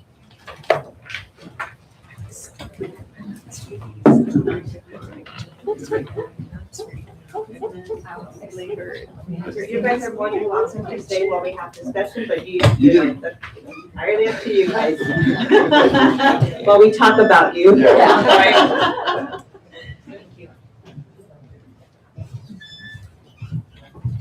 Thank you.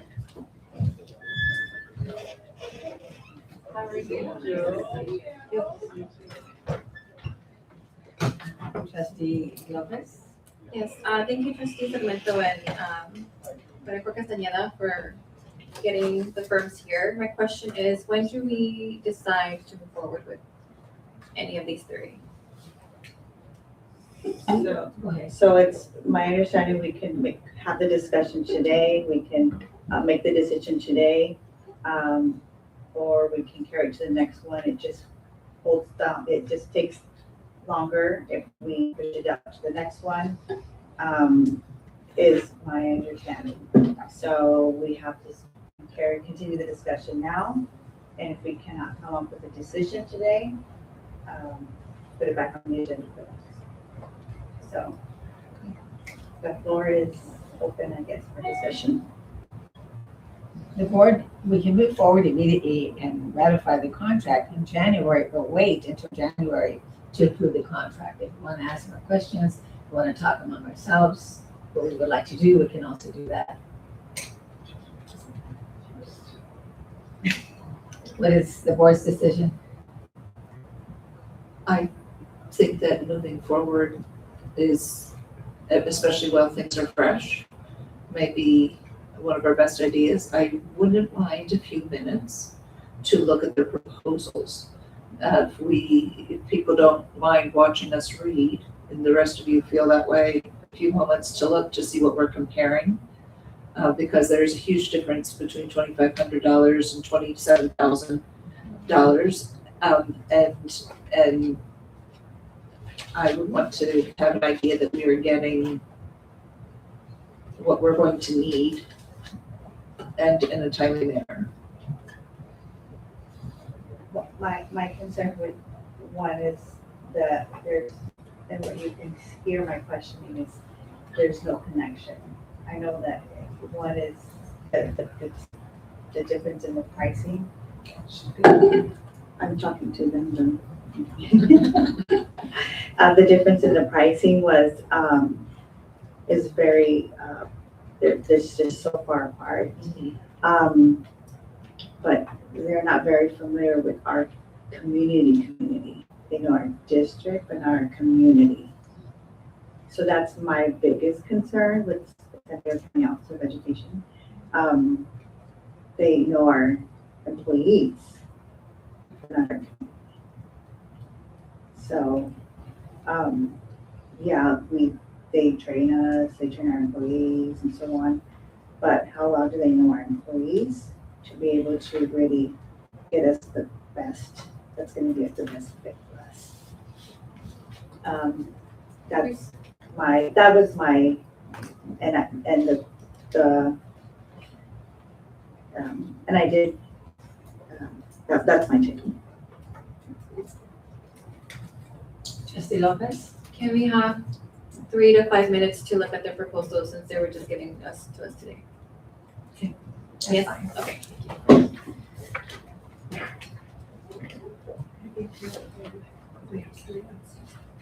Yes, of course.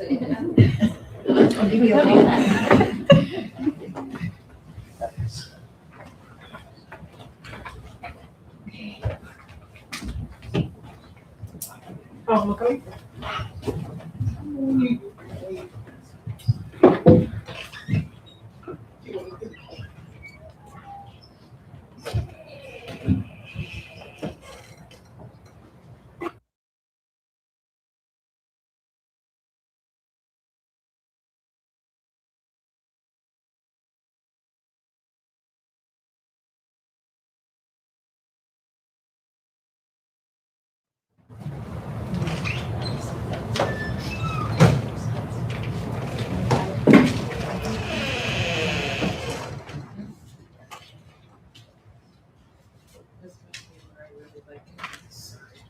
I'm sorry to make you feel bad.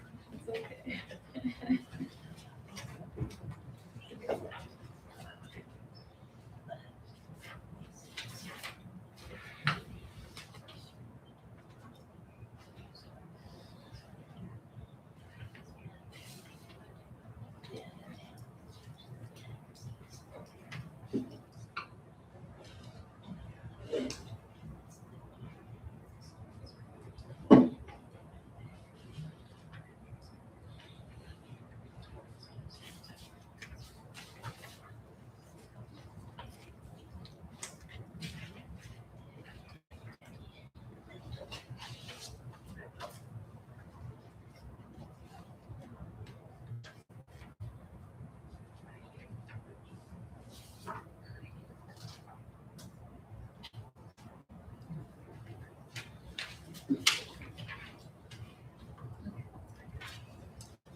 Either there or there.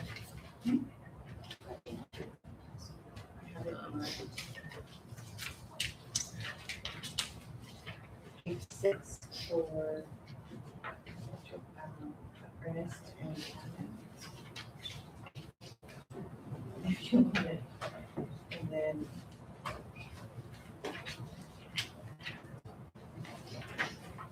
Page 12 for ESS. And then county office is page 6 on both. the other two is 6.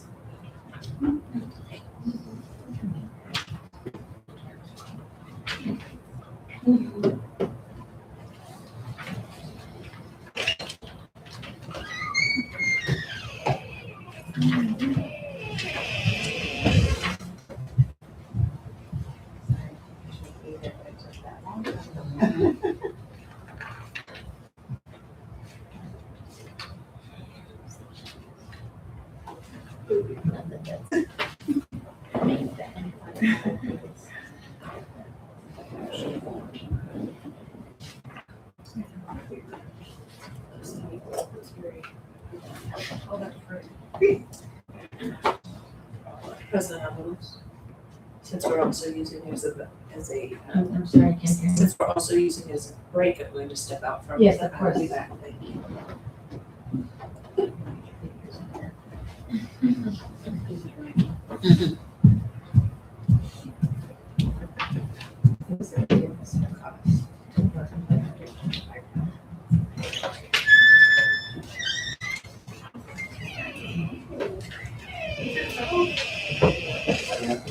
No, ajá, pero parece.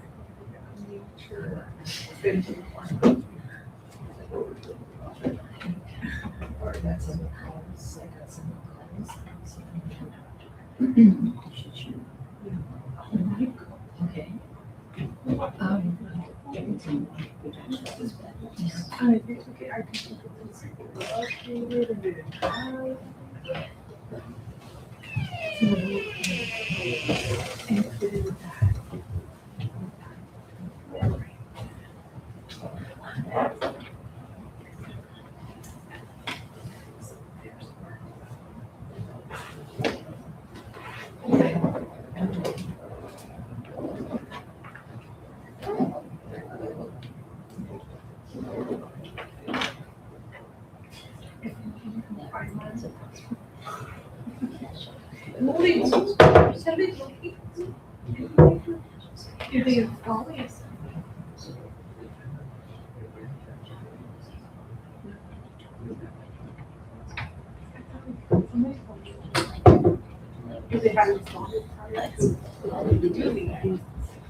A volume, I should say. Because she has really good hearing.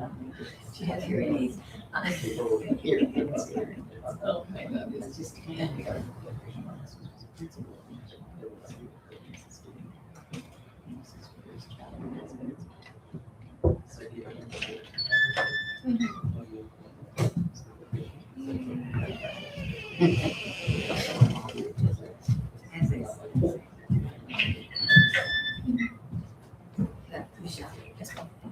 We're gonna talk about the candidates. I think we should be on the dais. I don't feel comfortable. I think we should start, sorry, I don't know. We should. We're talking about any people that were here. You know, me, I would have said, I got it. We're live still, so I don't know, let's, not really good. Any discussion? no, are you We're just gonna have Is there any discussion? Now that I'm on the dais here and you have to say something? I think there's some reviewing. No, I think that they're, I'm asking if they're ready to. I'm going to ask for Dr. Brady a little bit of your wisdom. And again, I know that we try to walk that line, but I'm not familiar with, for instance, the list of school districts that like ESS provided. Are there any on that list that are similar, would reflect National School District in any way? They're from all over the place, but it's on pages 6 and 7. They have a, This one because I have a copy. it's just that as I look and I'm trying to look for something that feels like home, I'm not necessarily feeling like, I'm not necessarily seeing something that feels like home on the list.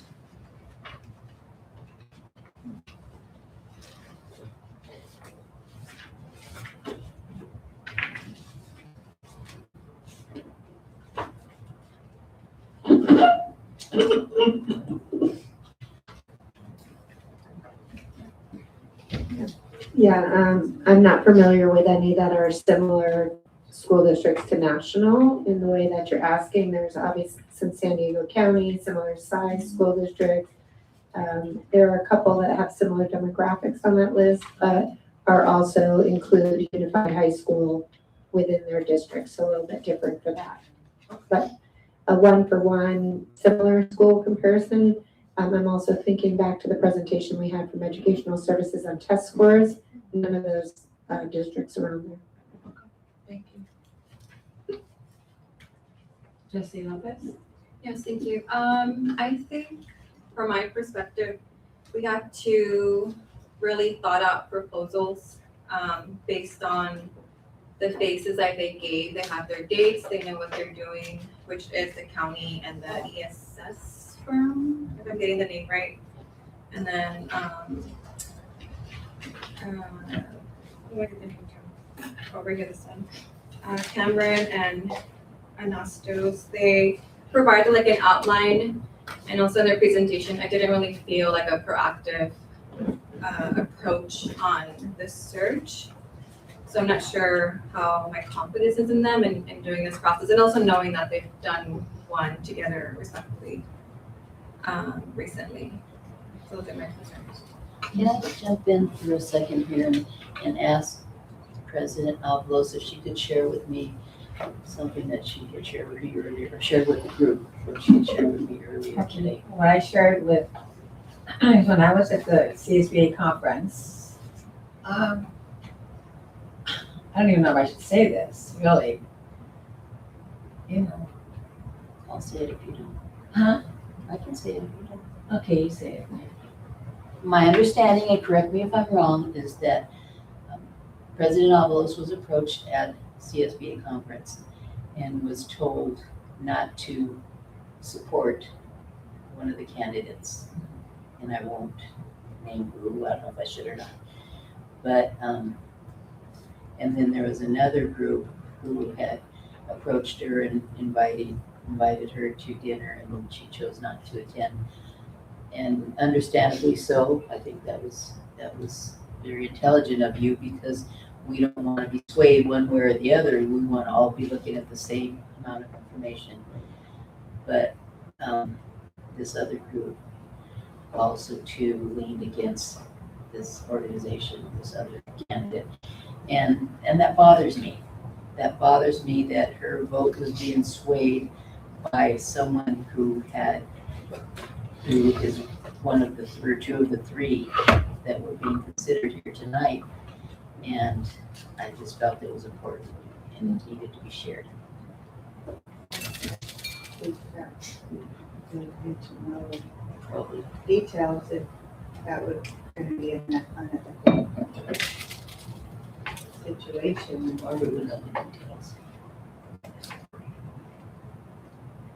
I mean, then why would we want to work with somebody who's not going to be ethical in the process? That's my concern. I want to have, this is a very, like was mentioned, and we know this. It's a little bit louder. Thank you. This is our most important decision as a board member that we need to make. And if we're going to work with a company that is doing something that's unethical, I don't want to work with them if that makes sense to you. I'm concerned. So I personally now don't want to choose somebody that has already done something that's going to cause me pause, and I'm going to not know, was that them? Was it not? So I'd like to know the details, so that way I know and I have confidence in the firm that I'm working with. So I would, if I don't know who it is, I'm not comfortable making a decision.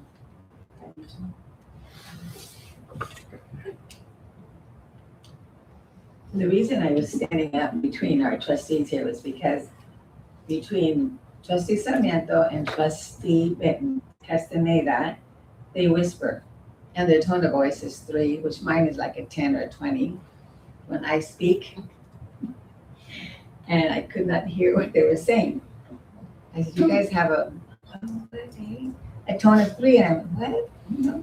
That's why I was standing there, to listen, because I couldn't hear them. Okay, so can you share the details? And my tone of voice is always a 10 or a 20.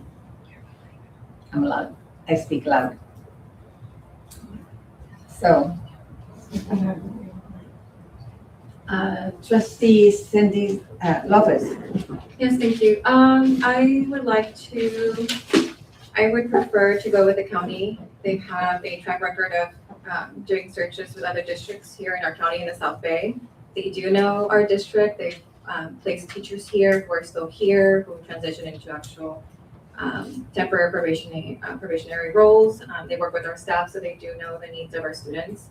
I personally do want to say that I also was approached about one of the other firms here that has close ties to National City and encouraged by a community member not to go with them because of their past with the district. So I think as much as some people that we may know maybe are close friends as well or may have worked for us, I think we really need fresh eyes and perspective to move our district forward. And that's why I like the county. They're also on the inexpensive side, since they're willing to do this at the ADA cost that is good with our budget, as we're looking to maybe a deficit in the 2026-27 year, as our first interim will be later. So I think we really have to look at what's the best interest of our district and not just people that we really like, but really see what is the track record and how are they doing now.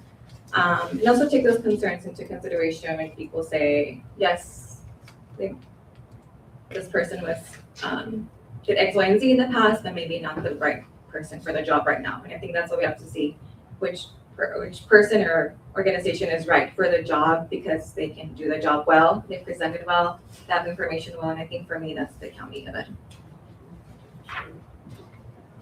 Any other comments? Yes, I have a comment. Trustee Sarmiento? Thank you. First of all, I'd just like to share that whoever we decide on, whoever we select, is not going to be the final say in who we hire. So no matter what their background is or where they came from, we decide. We're the decision makers here. Also, just in hearing what's been said in the past is that we want someone who represents National School District, who knows National School District, who understands the National School District. And for me, I certainly decide that I would be comfortable with Dr. George Cameron and Ernesto Anastos because, like Mr. Anastos said, he was principal here in National City. Many years ago, he was my son's principal. It was his first job as principal. The superintendent called me and told me, you're gonna like him. He said, I don't care what you say, you're gonna like him. And he's right, you know, I was impressed by him. He was a very good principal. He went on to become an assistant superintendent before he ended up leaving the district as a superintendent in Lemon Grove. So I think that weighs a lot. Also, Dr. Cameron, you know, he was superintendent for, most of his career as superintendent while I was on the board. And yeah, there was a lot of people that didn't like him. There's a lot of people that don't like a lot of superintendents. You know, they make tough decisions. You know, they decide when we have to lay people off. They make a lot of those tough calls that, you know, ordinary people wouldn't want to make. But looking back, I remember the National School District was at its finest back then. Not to discredit what's Dr. Brady. I just want to say at that time, it was one of the best districts in the county. And I remember we used to get phone calls, and Dr. Cameron used to get phone calls from other districts asking them, how is it that you're doing what you're doing? You know, we were doing very well with the English language learners. We were doing very well with the special ed students. We're doing very well with test scores, so many different factors. And he had a very good reputation. And I don't care what people thought about him. Yeah, you gotta step up on a few toes to get to where you're at. But bottom line is, are you making a difference? Are we affecting the kids? Are we doing well for our children? And that's what we have to look at first and foremost, is what's best for the kids. So that's why I wholeheartedly support Dr. Cameron and Mr. Masters. Trustee Gates? In looking at the different pieces, one of my concerns, because I just don't know, ESS and the county both brought us teams. And part of my concern is, and looking at Dr. Cameron and Mr. Nestos, is that it looks like the two of them, and I'm not sure how we meet the timelines that we need to meet with and unfortunately, they're not here for me to ask, but that in and of itself is a concern. For me is, are they, as I look at groups, we do need to have somebody who can move us forward in a timely manner, who can meet with the people we need them to meet with, who can hold those group meetings. So it's not just, I mean, I get that it's the five of us, but it's not just the five of us. They need to be able to have the stakeholders input. We need to hear from our communities so that we have their thoughts on what they are asking for.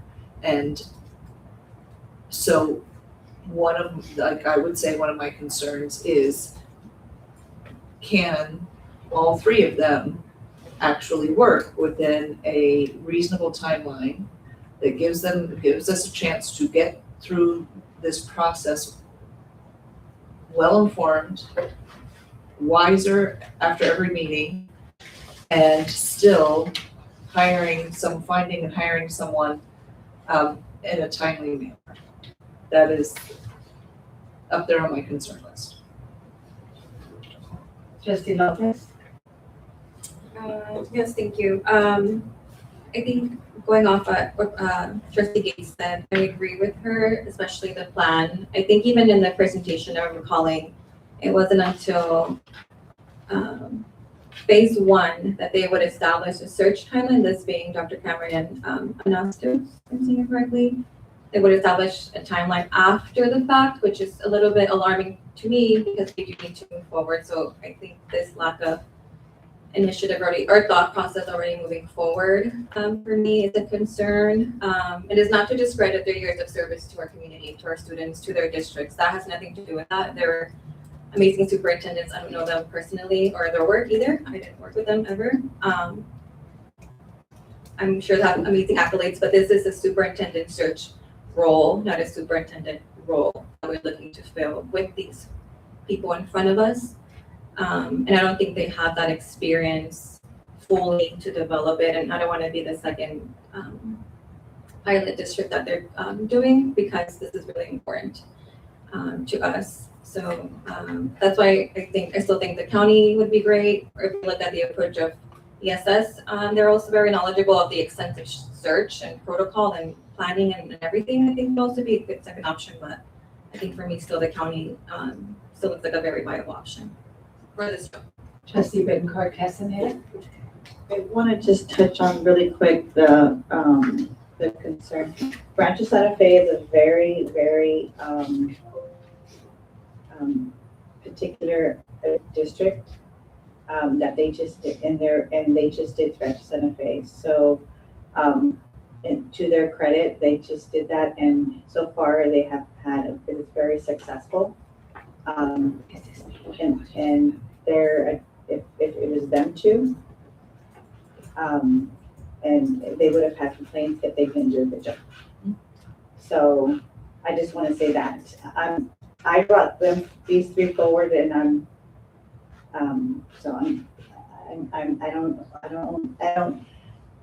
I'm very open-minded to the three. So just wanted to say that first of all. But if anything, Rancho Santa Fe it's a very very particular area, so they're very vocal, and they would have said something if they were not happy. So let's just first of all say, think about that first. You know what I mean? So a very successful search. So let's give that some thought right there. And they were also only, as far as presentation, they were respectful of the time that we allotted them, which is only 15 minutes. So, and he did make that known in the beginning. So they really condensed their whole presentation to the allotted time. So that, I wanted to make sure we said that. But I also want to go back to the ethicalness of approaching us. I don't think that was appropriate. Knowing that they were on our agenda, that is unacceptable. I am very concerned. Can you not hear me? I'm not sure if Barbara can hear you. She's leaning in. Well, because you have your back towards me. so- Oh, sorry. My apologies. I'm concerned, my mic, oh, here we go. You guys need to give me the lapel one, okay? Let's bring it up. I'm concerned that that was done. Now it's to two of you guys. That again is very bothersome for me. I don't know if you guys think that is an issue, but for me it's an issue because they were given an invitation to present here tonight, and that should not have happened. For me, if letting, I don't know, for me, it's, I have a higher standard, maybe, for others, and for me to know that they approached somebody on this dais, knowing that they were gonna compete for a contract is very bothersome. And it's not gonna sit well if this is the decision we make to go with one of those, whether you were invited to dinner or you were not speaking highly of another competitor. It's just, it's very hard for me. So, it just, it's a very hard thing for me to solve. I understand we are in a fiscal, we're fiscally mindful of our district. However, we also need to make sure we have good representation of what we want for our district. So I just want you to be mindful of that and make that consideration. So whatever we decide here tonight or the subsequent meeting, please make that and take that into consideration. This is not okay. Thank you. Trustee Lopez? Yes, thank you. I think my concern is that we had or have two trustees on the board who were part of the superintendent search firm who placed three groups, one of them being a close tie because of the previous work or friendship being brought before us. When you look at their proposal, it looks nothing like the other two, no actual information that, for me, if I did not know them, they wouldn't have made the cut to be the top three. So I don't feel comfortable knowing that trustees on this board or past leadership have any connection to them whatsoever for them to be presented to us. It would be like if we were to hire Dr. Brady in the future and because we really love her and wanted to come back, and yes, that would be great, but would she really be fit for that job? We don't know. So Happy to help.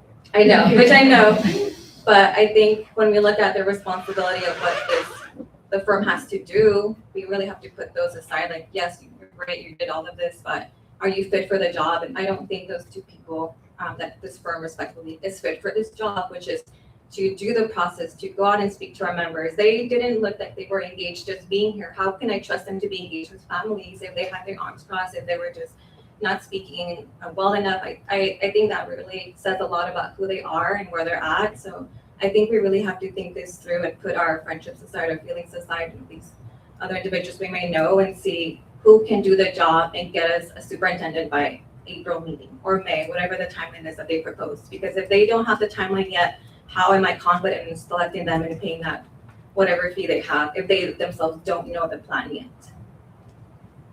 Trustee Sarmiento? I take offense to some of those comments. Number one, I did not decide on the individuals that I shared because of personal feelings. And I shared here tonight. It's based on track record. It's based on test scores. It's based on community involvement. And I did share, yeah, in fact, I'll tell you right now, I did not like George Cameron when I first got on this board. We used to, you agree, we butted head to head but there was a mutual respect that grew over the years. And like I said, he was well-spoken, people spoke highly of him.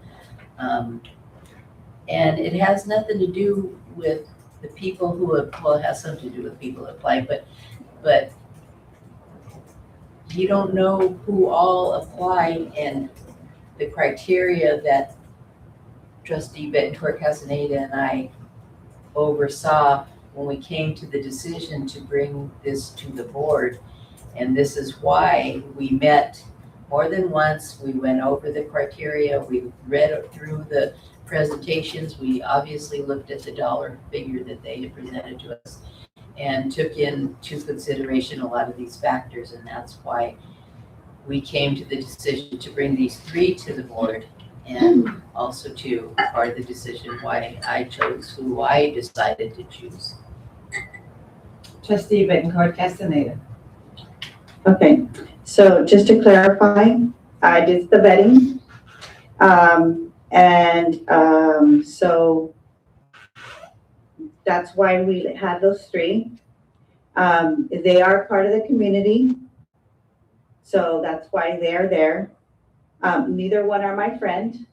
I've never met Mr. Anastos, and if you were part of the community, you would know them too.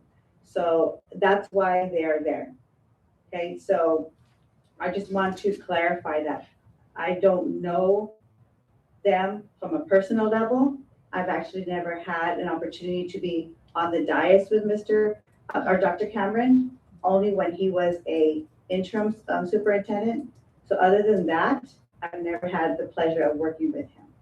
I only have had the pleasure of hearing nothing but positive, anything about Dr. Cameron. Okay, so that's why he's here tonight, but nothing but positivity. So I would do a disservice by not bringing him forward to this community. Okay, but I'm sorry? That's bias. That's implicit bias. You yourself just said. It's okay. I have you finish it. Okay, yes, let's be respectful here. But nonetheless, he's not my friend, neither one is my friend. This is the first time I've met Mr. Ernesto Anastas, and I'm probably saying his name again. But neither one is my friend. So just, I want to clarify that. But I did vetting of all of them. So I want you to understand that. One may have not even made the cutoff, but I wanted to bring three forward just for clarification. Okay, so I want to be very clear. So I want you to understand that. We did spend a lot of time on these. So one of those you may not even have seen. So just wanted to make that clear. Any other discussion? Yes. Trustee Gates? We have mentioned, it's been the component of someone who spoke to two of our trustees at CSBA. What? Who were the people that were spoken to? You said yourself? No, I didn't. Oh, someone from the community here in National City told me something about a different, I don't think it's the same group of people that we're talking about. My misunderstanding. Trustee Avalos. Okay. So, but Trustee Avalos President Avalos was spoken to and told not to Well, let me tell you something. Whatever they told me, or whatever they say, I'm gonna make up my own mind. I Nobody realize tells that. me what to do, how to do it, and when to do it. I have a mind of my own. I will listen to you if you have something to say. I'm not gonna respond, but I'm going to do what I feel is right. I have always done that all my life. So it doesn't matter what they've said to me. I'm a person that makes my own decisions. Yes, That's but me. where it sounded like the team is concerned, the board is concerned, is we, like it has been mentioned by trustee Betcor Castaneda more than once, that she's not, and she's not comfortable then selecting someone who would do that. But we can't know who that's, like, unless the Well- name is mentioned, we don't know who that someone was that we are not happy with the manner in which they acted in this process. That's Trustee what we're talking Gates, about. we were all invited to their dinner, if you looked into the agenda. They had a dinner that night. For switching of the superintendents, and we were all invited. If you looked into your agenda, it said, you're invited to the dinner, and these were some people that were going to be selecting a superintendent. Is this organization, did they invite every single district that attended? I don't know about CSBA? every single district. I know Probably that- not, gets a little expensive, but it makes you wonder why. Well, because they were probably picked. Point of clarification, so But I mean, that doesn't make any difference to me, because I mean, I'm gonna make up my own mind what I wanna do. Trustee Lopez. yes, so point of clarification, this dinner invitation, was it on the CSBA agenda as like dinner sponsored by this firm? Or did they personally come up to you and say, Trustee Avalos, come have dinner with us? It was by the firm. They personally came up to you, or No. or was in the agenda? It like- was on the invitation. You probably got a lot of invitations Yeah, so that's for anybody to for attend. anybody to go. Okay, but they didn't personally come and No, see you? no. Okay, I think that's the difference that we have to clarify, because there's a lot of, if anyone was listening, there's a lot of There was dinners a and lot of things invitations on the that were agenda that firms have, any type of firm, that people can go if they choose to, but they don't, if they see you, they might invite you, hey, we have coming up, come get appetizers with us, but this sounds like they didn't actually approach you in person. This is different than just seeing it and being like, oh, I know them, I recognize them on the agenda. That's different than, hey, I'm gonna see you next week at your district, come have dinner with me. That's completely different. So I think we're discrediting and slandering a firm that didn't even happen, it didn't even do. That would be my concern as well, to clarify that. I think I slandered anyone. Did I slander someone? I don't know. We're saying that a firm unethically approached you is a little bit of slander, because that didn't happen. You saw their name, you recognized them, you didn't go. That's why I said. That's why I would wanted to clarify how it approached. That's why I asked President Avalos to correct me if I'm wrong, that it was my understanding that she was invited to dinner by this organization and chose not to attend, so it's kind of a moot point at this She point. wasn't. So that's the half of the part. Right. What's the other part? I'm waiting for President Avalos to share that. I think we should just go on and decide what we're gonna do. We either make a decision tonight, or do we wait until January? Well, you need to say what was said. I've already said what I've said. I'm not gonna repeat myself again.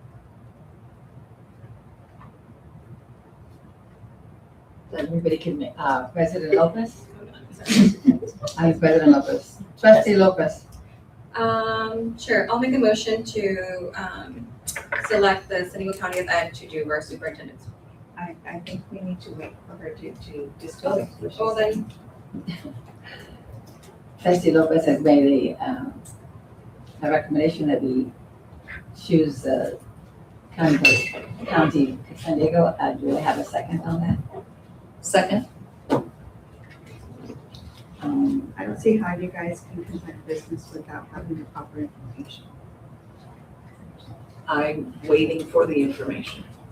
And So so, my, We have a suggestion by Trustee Lopez and a second by Trustee Gates. All those in favor? Ms. Gates, yes, Ms. Lopez, yes, Ms. Sarmiento, no, Ms. Veneca Castañeda, If we say no, then we can't bring it back forward, right? Unless you know more information. Unless we nominate someone else. Ms. Avalos? No. The item fails, 3 no, 2 yes. In that case, I'd like to nominate Dr. George Cameron and Ernest Donastos. We have a nomination by trustee Sarmiento, a second by trustee Bettencourt Castaneda. Ms. Gates? A second. Yes. Do we have a motion? I'd like to share what the community members said with me about Dr. Cameron and his connection to what they said corruption in another district. So I think we really need to consider what the optics would be if we go with this firm. Again, yes, they've done probably great things in a community, but I still don't think they're fit for this job. And it still doesn't fit right with me that we have these two well-prepared firms and one that we just know and have previously worked with to do this search. I'm not comfortable, and I want that to be on record to select a firm just because we know them, have a personal connection to them. So my vote is still no. I would like to be very careful about how we proceed because it can be perceived as the slander of libel. I would actually like to see the criteria that you both No, use but to select if the it was something that proposals. was said in the community and you share it openly in an open public meeting and it's something that wasn't true, then we could put ourselves in a very precarious position. So I don't think we should even go there. You can vote yes or no, but I don't think we need to go into details as far as what exactly was said. And that's really the same thing with asking President Avalos to disclose something and then withhold a vote because of not disclosing something. I still would like to see the criteria that was used because you can see the discrepancy in preparation, not only in the proposal, but in the presentation in person. It doesn't still feel right that we give this firm or business without an actual proper plan, just because they know National City. It doesn't seem like they know the work that they will be doing, and that's just based off their presentation and their proposal. So my vote is still no. Okay, so we have a motion on the floor. We have a motion. We have a second. We have a Voting second. now. Please Haven't vote. heard. Ms. Gates? Trustee Gates.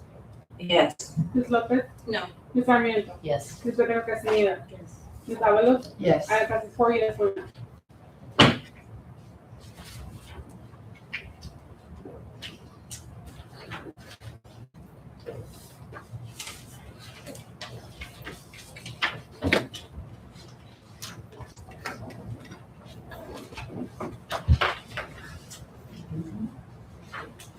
Motion has passed. Yes.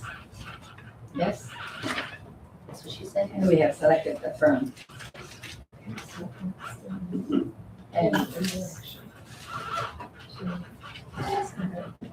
Is the direction to do the contract and verify, or do we prefer to put it in? Not right now. do we immediately ratify the contract in January or wait until January to approve the contract? Motion to wait to January to get a plan from the firm and approve the contract. We already have a plan. That, I already made a motion. What was the motion again, trustee Yes. Lopez? Motion to wait until January for the contract to receive a plan from the firm. Is there a second? I'll second. Those in favor? Ms. Gates? Yes. Ms. Lopez? Yes. Ms. Sarmiento? No. Ms. Bettencourt Castaneda? No. Ms. Avalos? No. Item fails 4, 3 no, 2 yes.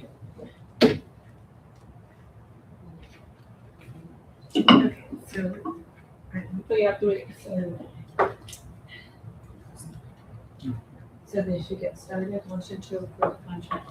Motion to approve the contract. Do I have a motion to approve the contract? Okay, if our concern is to get it rolling now, why are we gonna wait? So we need to ratify the contract. The boards want to move forward immediately and ratify the contract.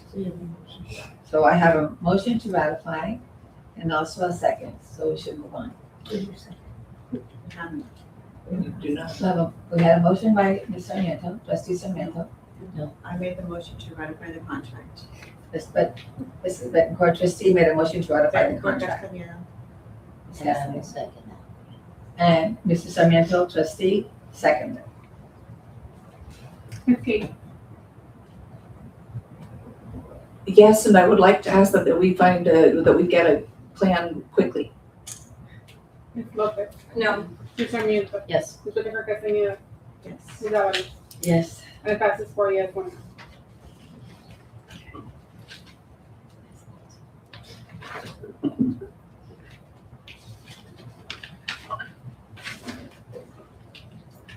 Going forward, we will now, approve the minutes of the regular board meeting held on November 12th, 2025. Speaker, Mrs. Dr. Leangela Brady. Yes, so these minutes were pulled out of consent due to the unexpected absence of trustee Gates. So I just wanted to take a separate vote on these. Motion to approve?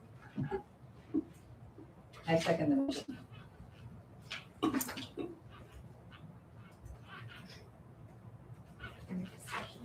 Any questions? Ms. Deep. Abstain. Ms. Lopez. Yes. Ms. Sarmiento. Yes. Ms. Whitaker Castañeda. Yes. Ms. Avalos.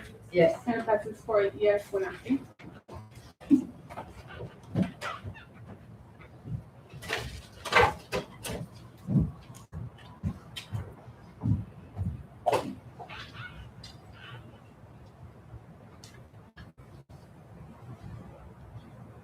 Barbara.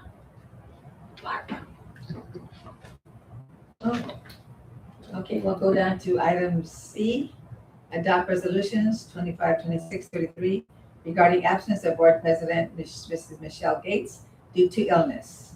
Motion to approve? Second. We have a motion to approve by Ms. Betancourt Castaneda, a second by Ms. Lopez, Mrs. Sarmiento. All those in favor, please. Ms. vote. Lopez. Yes. Ms. Sarmiento. Yes. Ms. Whitaker Castañeda. Yes. Ms. Avalos. Yes. And it passes 4 yes, 1 recused. Motion's passed.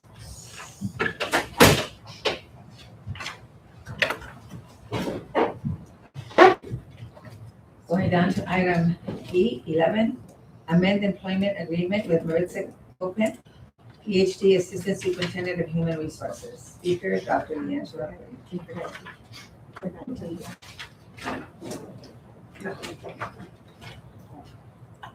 Can we vote on all of these at the same time? Since they're all pretty much the same, etc.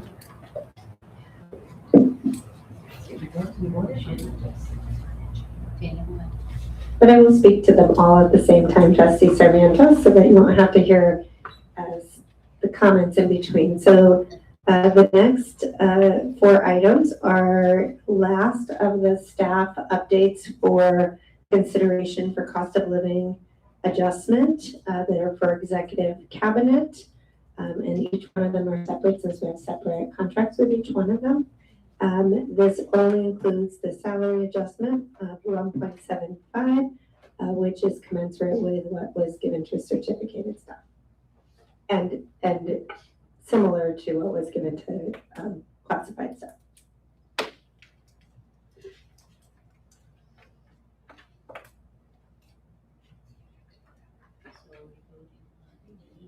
Could we have a vote, please? I make motion to approve item 11D. Second.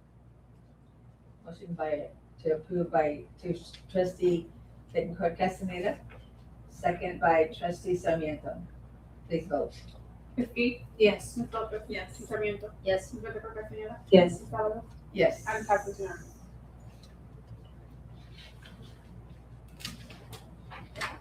Item 11E, amend employment agreement with Maritza Copen, PhD, Assistant Superintendent of Human Resources. Speaker, Dr. Leangela Brady, Superintendent. Same comments.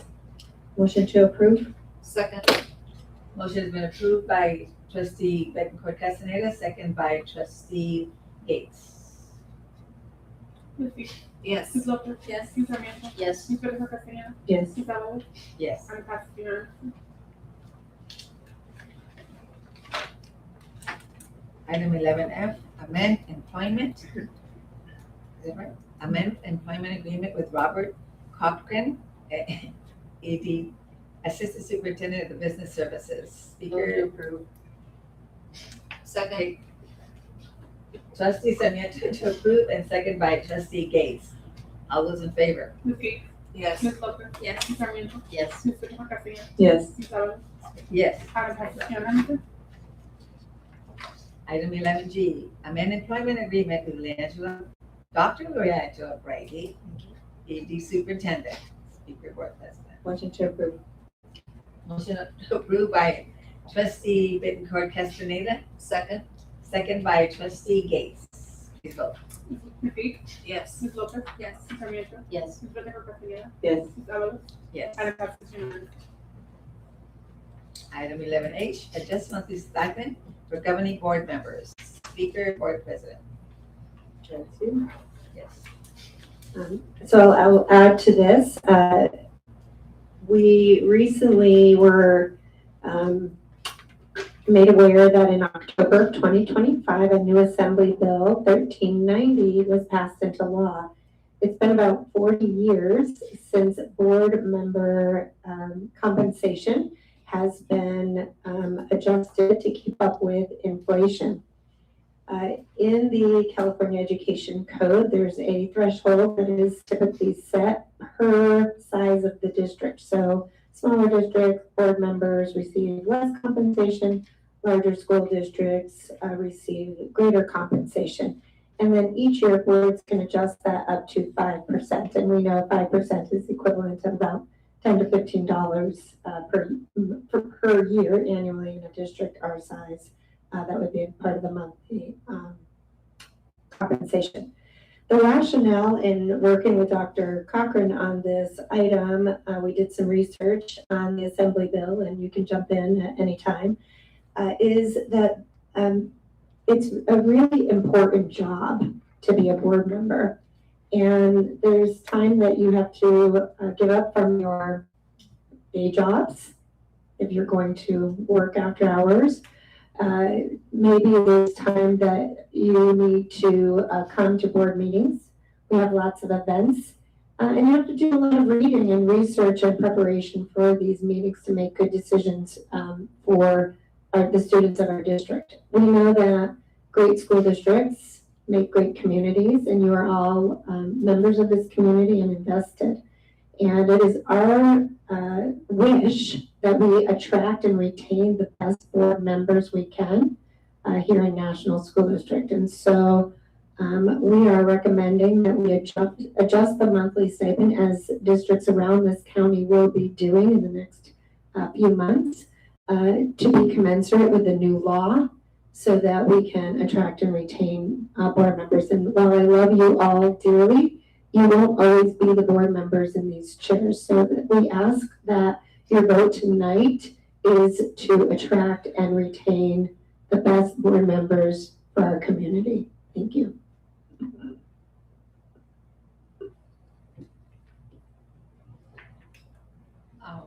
Trustee Bittencourt Castaneda. Well, I just have to say, this is a very hard decision for me to make because I'm in the seat. Because it looks bad. I mean, I guess it looks bad because I'm the person here. But like previously just mentioned, Dr. Brady, is we're not always going to be here. And we do need to attract quality board members to represent the community that I personally love. And I've been here nearly my entire life. That's all I know is here. And I want to be able to have somebody who's going to be representative, of my community and represent it well. And so we need to attract somebody who is going to be a quality representative, not just a fly-by-night type person. And sometimes people do have to come and leave work or have something that, that they are able to have this compensation because work does not supplement, they're leaving their day job. So, and we need quality people in this position that can make quality decisions that serve the education of our children. And not just a title, not just that somebody is gonna be here for a photo op, a trip, or anything like that. It's somebody who's gonna make the tough decisions for the education, the future for our children. And this will, and it's not the person, it's the position. And it's not for our faces up here, it's the position. I think that's what needs to be made very clear. It's not for me, it's for the position. Because personally, I would vote against it because it's not about me. But it's about engaging more quality individuals to be up here to make those decisions for our children. And that's what we need to get more qualified people to ensure that they are going to make those tough decisions for our children. Thank you. Any other comments or discussion or questions? Do I have a motion? So moved. Second. Motion by trustee Sarmiento and second by trustee Lopez. Please vote. Ms. Gates. Ms. Lopez. Yes. Ms. Sarmiento. Yes. Ms. Lopez Castañeda. Ms. Avalos. Yes. And passes 4 yes, 1 no.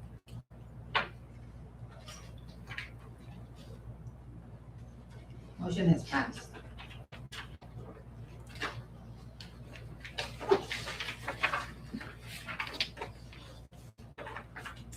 Item 13A, approve the 2026-2027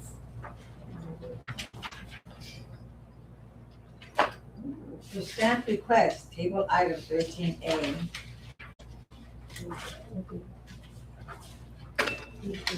We've already approved it. We pulled the item 13A. Okay, that's right, I pulled the item. Got it.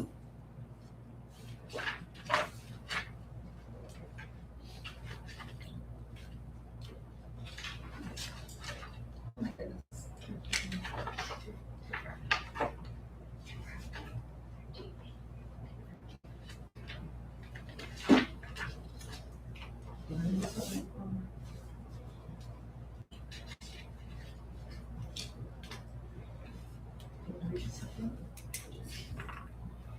Item 13B, approve memorandum of understanding with the California School Employees Association and its national chapter 206 at the National School District for an early retirement notification incentive. Motion to approve? Second. We have a motion by Ms. Sarmiento and a second motion by trustee Lopez and a second by. Motion by Maria Betancourt Castañeda. Second. Second by Maria Castaneda. First. Oh my goodness. Motion by Maria Motion Betancourt by- Castañeda. Second by trustee Gates. Thank you. Discussion? Please vote. Any discussion? Yeah, I just wanted to share that,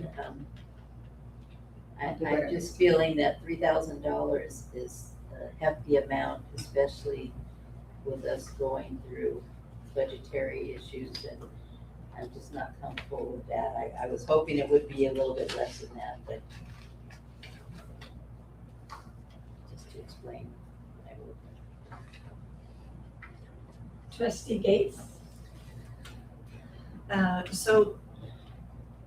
Clarification for those listening, it's an early retirement notification. This gives us a heads up as to those who are wanting to retire, and it's something that our unions have asked of us as well.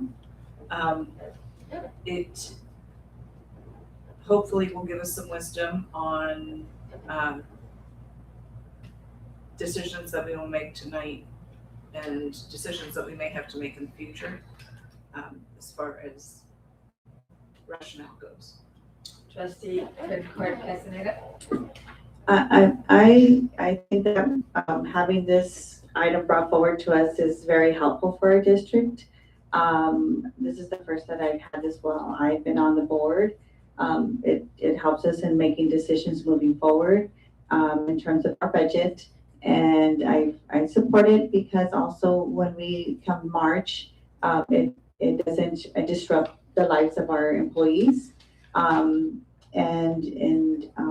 It doesn't cause turmoil for us as well as a district. So I know that not everybody agrees, but it does make a significant difference in the planning for the next year.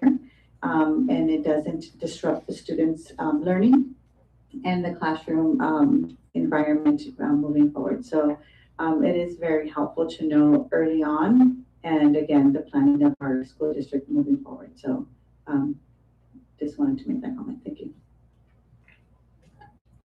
Any other discussion? Do I have a motion? Motion was made by Maria Betancourt Castaneda. Do I have a second? Second was made by Mrs. Michelle Gates. Second by Ms. Trustee Gates. Please vote. Ms. Gates. Yes. Ms. Lopez. Yes. Ms. Sarmiento. No. Ms. Betancourt Castaneda. Yes. Ms. Alvarez. Yes. And it passes 4 yes, 1 no.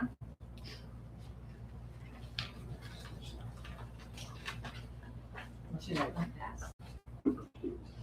Item 13C, approved memorandum of understanding with the National City Elementary Teachers Association and the National School District for an early retirement notification incentive. So moved. I have a motion by trustee Lopez. Second. Second by trustee Gates. Please vote. Ms. Gates. Yes. Ms. Lopez. Yes. Ms. Sarmiento. No.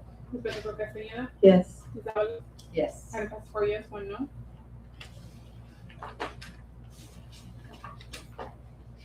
Going down to item 13D, approve the early retirement notification incentive for unrepresented employees. Do I have a motion? Motion to approve. Second. Motion, do I have a second? Motion to approve by Ms. Betancourt Betancourt Castaneda. Castaneda and second by trustee Lopez. Please vote. Ms. Gates. Yes. Ms. Lopez. Yes. Ms. Sarmiento. No. Ms. Betancourt Castaneda.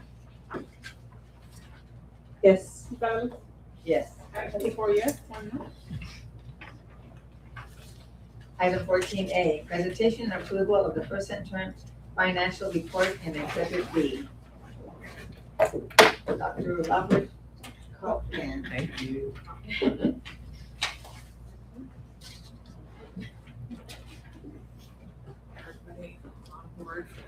Kaufman.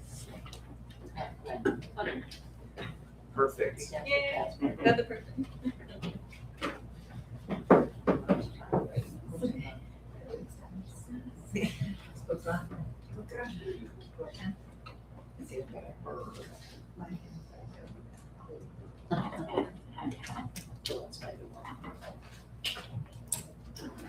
Thank you very much, President Avalos, and good evening, Board of Trustees, Dr. Brady, and fellow executive cabinet members.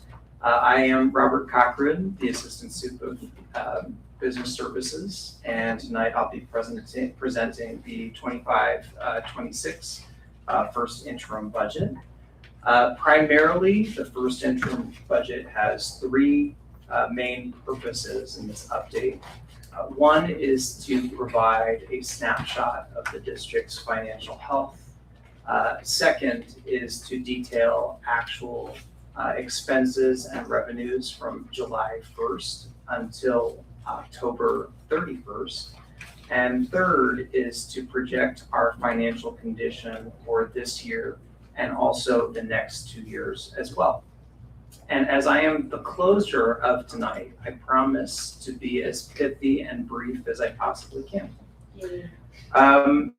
Our updated economic outlook, I think it's important to mention that this outlook changes from month to month. When I go to our chief business official meetings, from month to month, you will hear sometimes slightly different things or sometimes very drastically opposing views from the month before the last time, depending on who was speaking at that time. And these are usually state leaders. When I was with you in the unaudited actual September presentation, I shared with you that there were revenues that were uncertain, especially as a result of Los Angeles receiving a tax extension until October. And so one of the things that has been positive economic news is that our state revenues after that closure have been higher than expected in the near term, much higher than expected. And so as a result, there is a possibility that this year school districts may receive some sort of distributed one-time funding as a result of those higher revenues. And that's a very positive piece of news for us. It's hard to know if that will materialize exactly when.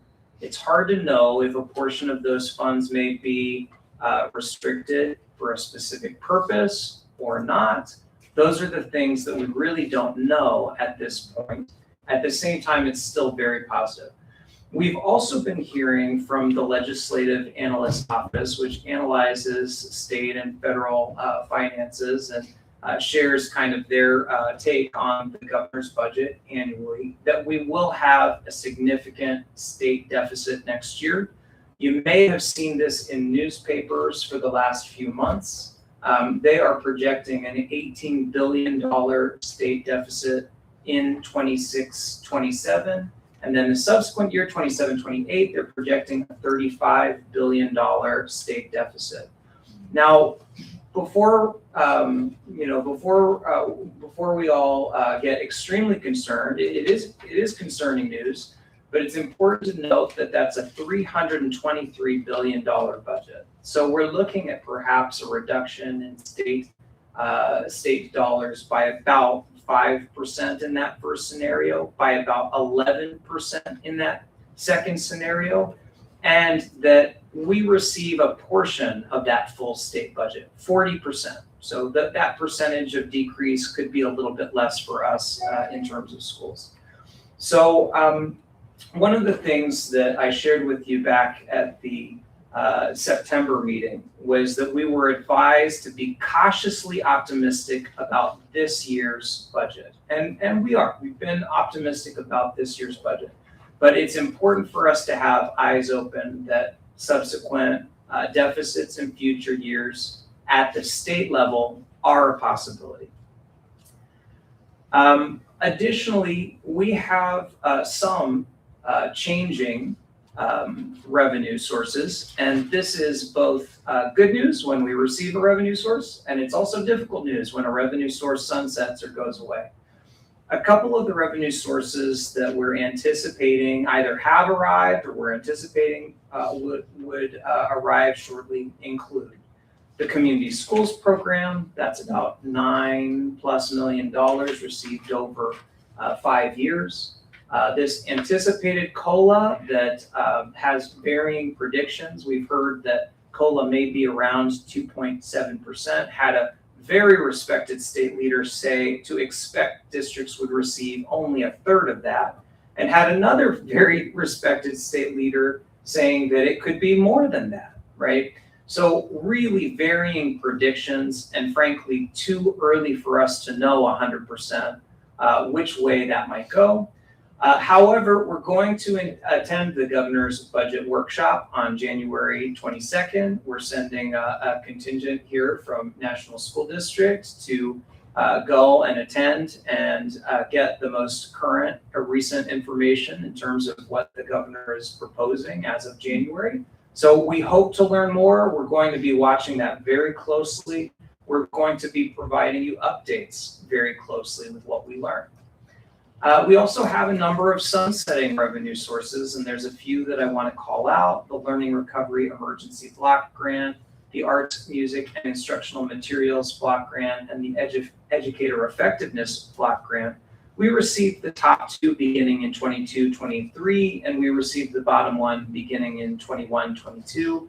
And so that was a portion of money to be used at the district's discretion over several years. And they are funds that will be, be fully spent this year, and in some cases expiring this year if you don't fully spend them, right?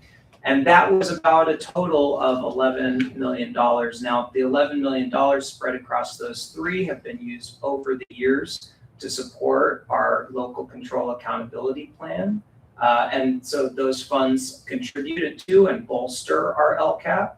Our LCAP has funded a number of different positions as a result of the LCAP funding those positions, but now having a lower amount of contributing funds that bolstered that, we'll need to make decisions on those positions, which means, just to be very clear, it does not mean that they are cut, right? It means that we'll need to find another spot in the budget for those or reduce them, right?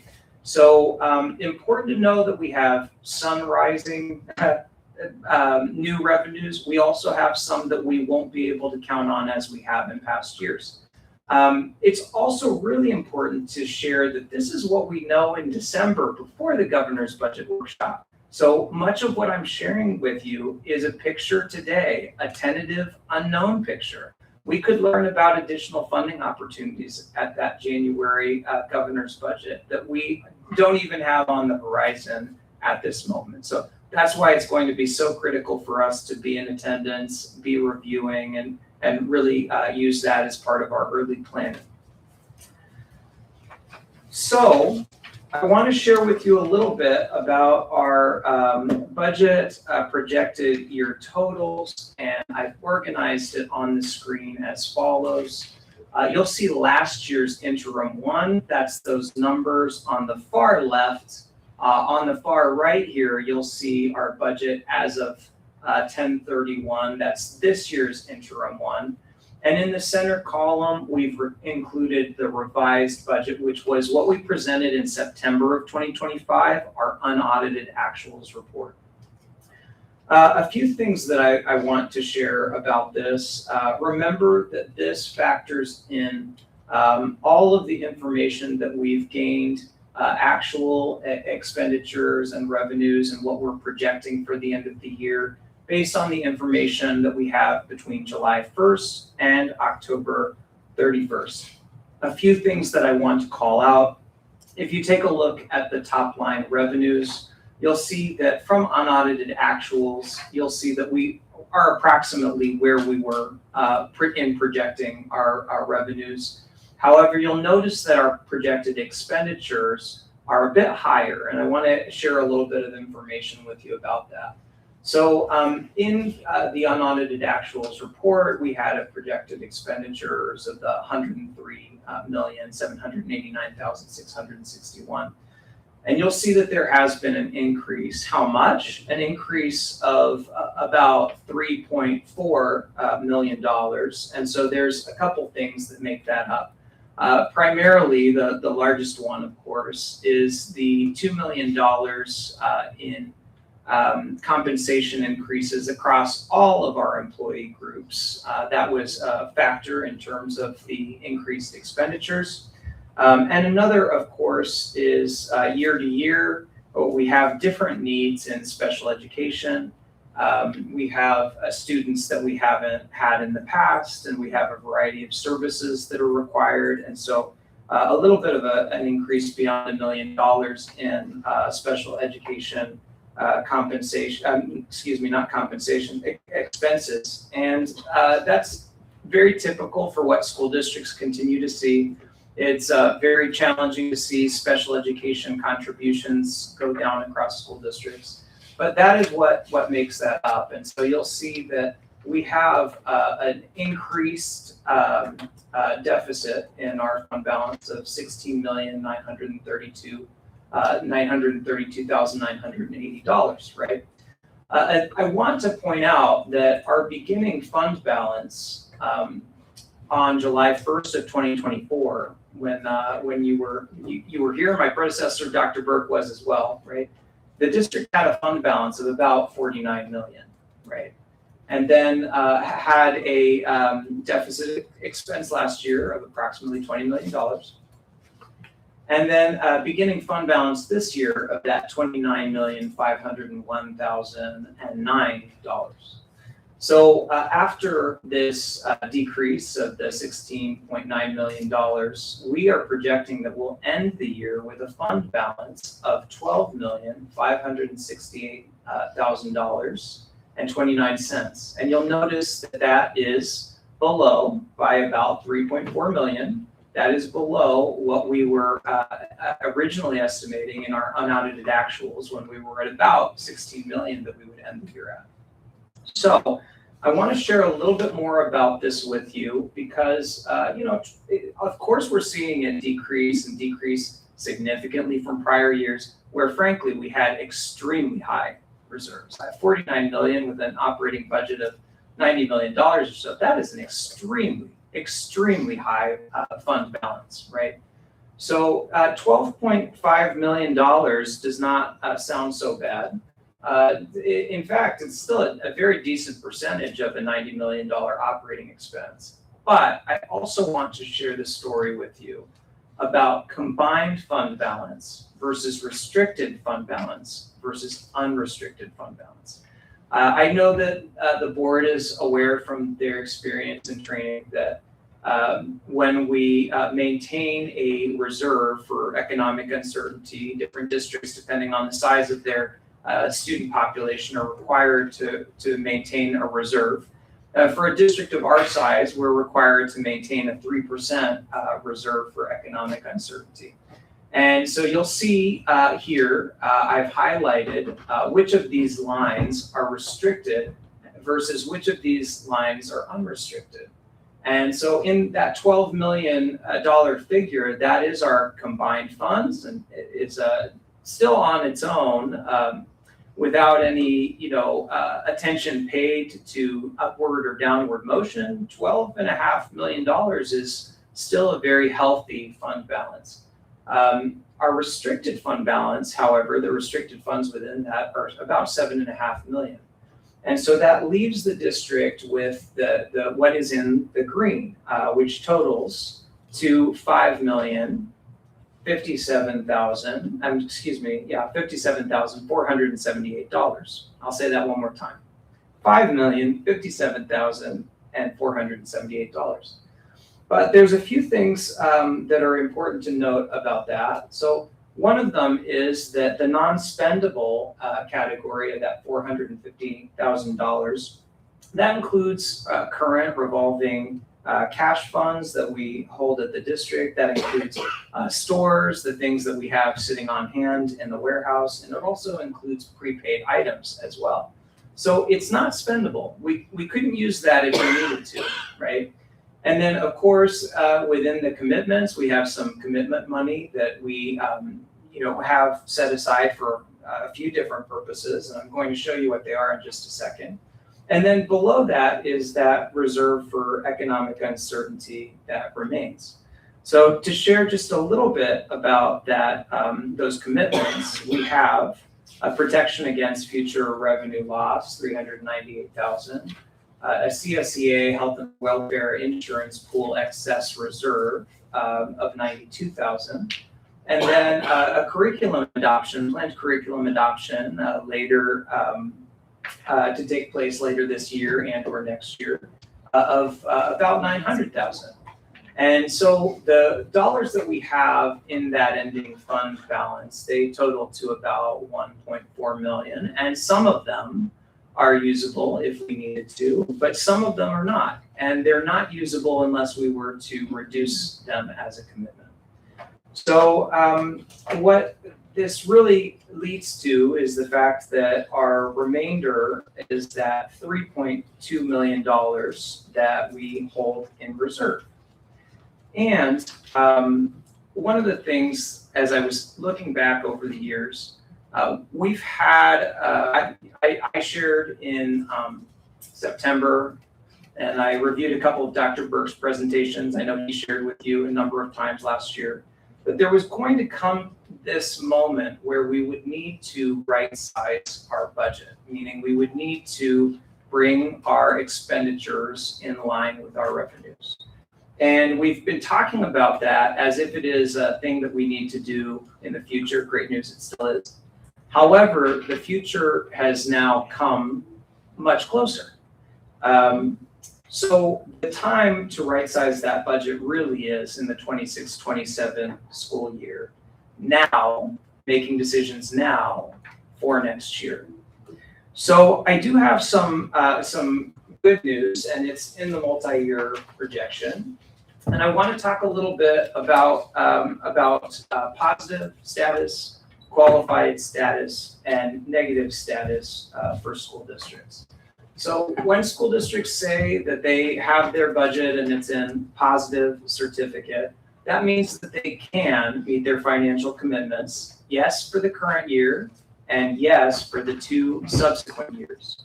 If they say that their budget is in qualified certificate, they're saying that they may not be able to meet their current obligations financially in the 2 subsequent years.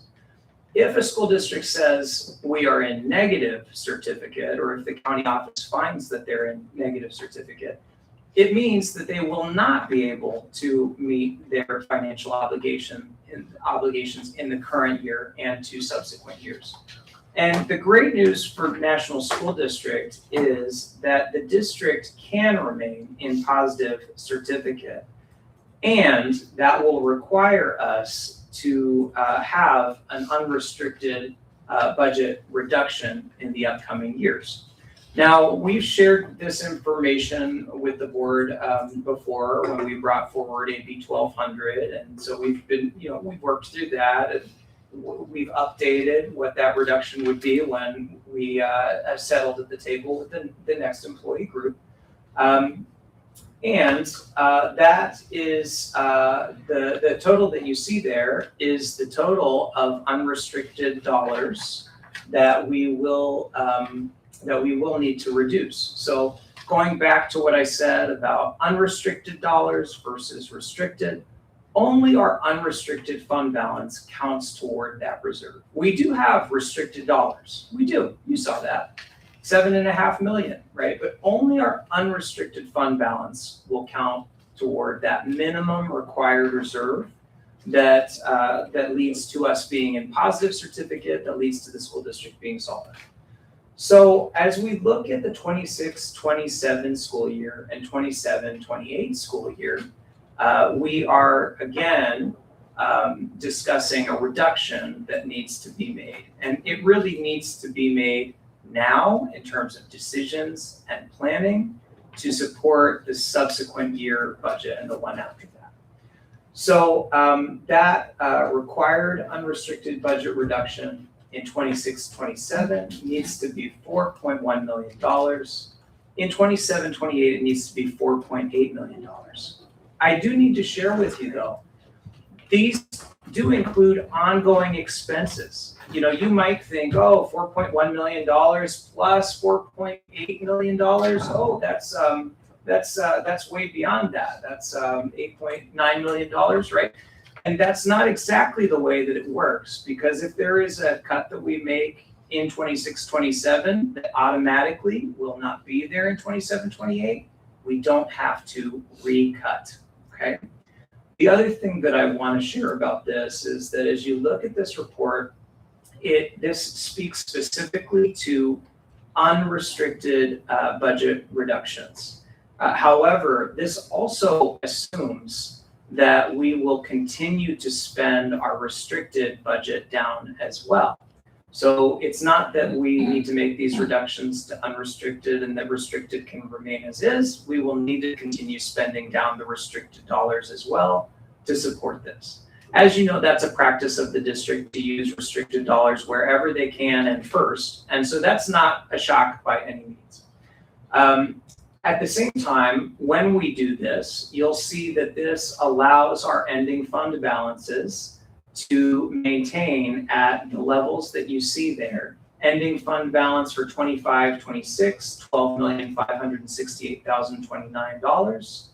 And then again in 26-27 with these reductions that I'm stating, $4,044,193. And then again in 27-28, $3,854,774. So those would become those fund balances for those years in the future.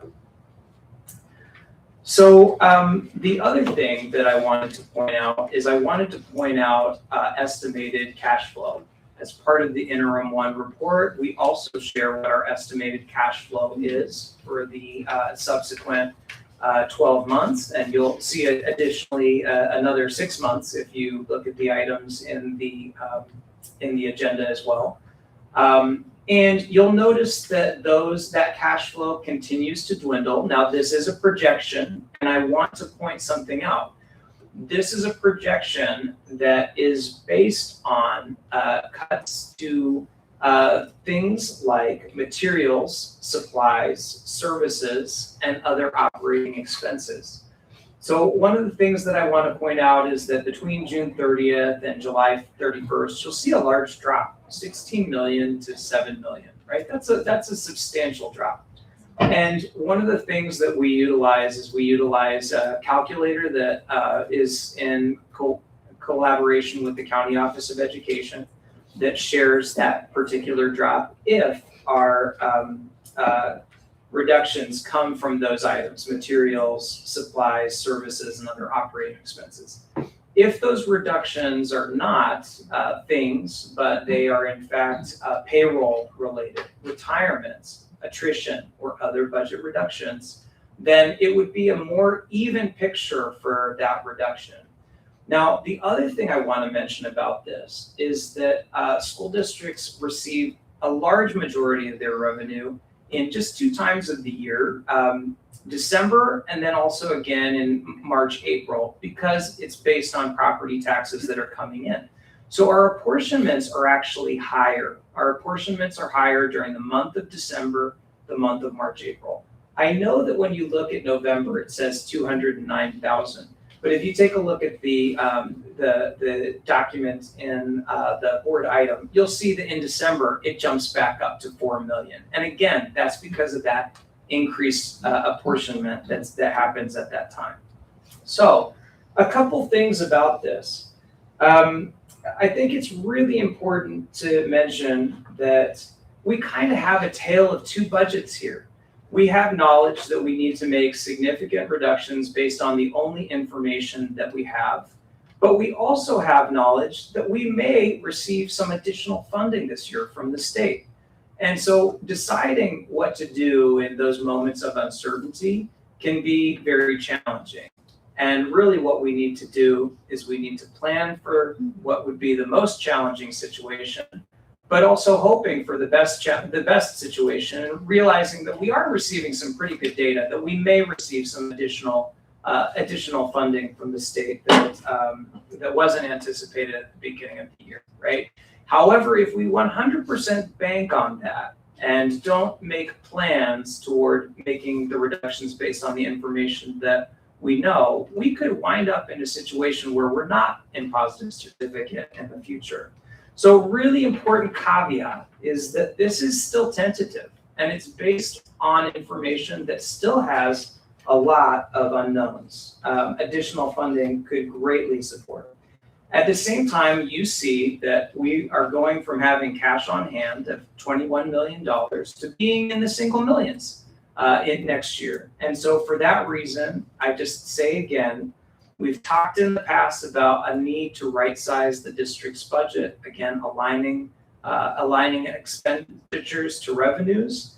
And the moment to do that is 26-27 now in preparation for 26-27. So a few things, budget adjustments going into 26-27. Tonight on our action item, it is the next item, as a matter of fact. We do have a budget reduction resolution for the board to approve. This is that resolution that allows the district to remain in positive certificate at this time.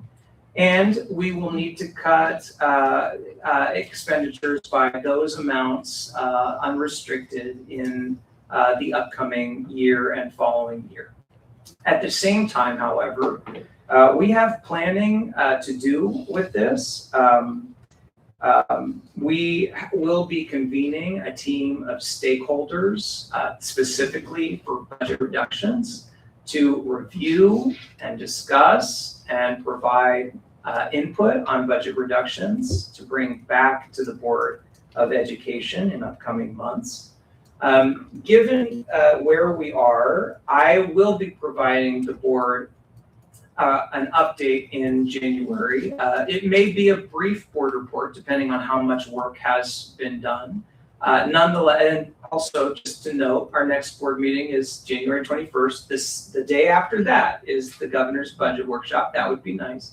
However, I will continue to provide a brief board report updating you as we approach the end of the year so that you have as much current information as you possibly can. I'd like to share with you several of our funds that are also in good standing. So you'll see here that we have a number of other funds. We look at them on an equal basis every time we look at our general fund, Fund 1. And you'll see the ending fund balances that will be listed here. You'll note that the Capital Facilities Fund, Fund 25, was spent down last year, as Dr. Burke shared that he would, on a number of different projects. And you'll also note that the building fund, our bond, actually has a much higher balance than that in the 13 millions currently. However, we're anticipating that we will be doing some bond work this summer. And so that's a projected ending fund balance for Fund 21. With respect to the Child Development Fund and the Cafeteria Fund, they are also in good health. In fact, our Cafeteria Special Revenue Fund is required to spend a significant portion of their funds down in order to remain in compliance. That's a fund where you can't have too much. So that gives you a little bit of a perspective on our ending fund balances for those other funds. A few next steps. So we will be submitting the first interim to the County Office of Education, both for their review and their confirmation. And of course, attend the governor's budget workshop on January 22nd. We will be presenting a fiscal year audit to the Board of Education in spring of 2026. There is something impacting audits this year where there's a lack of guidance, not as a result of anything we've done, but by the governing body that provides rules for audits. As a result, there are many school districts. I think I saw a list of about 26 of them that are requesting audit extensions under the umbrella of the County Office of Education. There's nothing concerning going on there. It's possible that it could be delayed a few months this year, but it will be presented in spring of 2026. And you'll note that that's happening again all across the county and the state.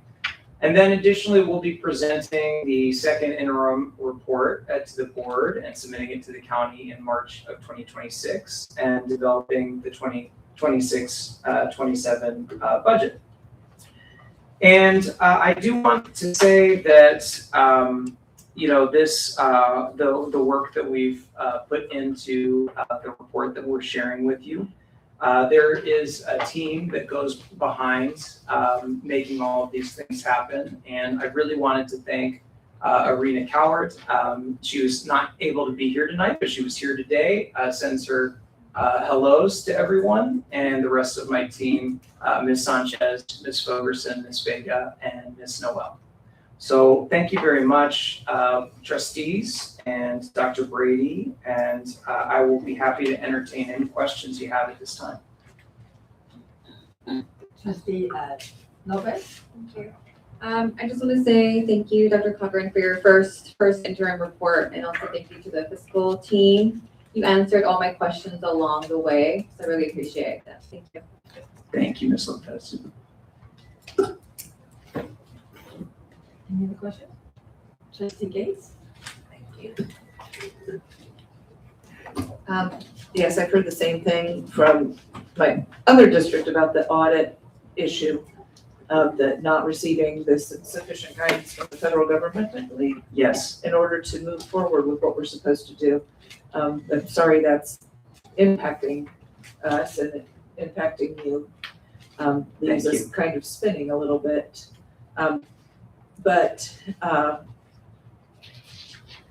do you have some thoughts, recommendations for, you said a steering committee?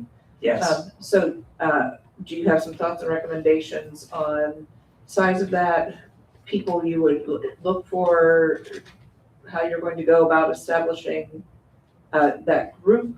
Yes. So that we could hear that? Yes, Thank yeah, you. absolutely. So, I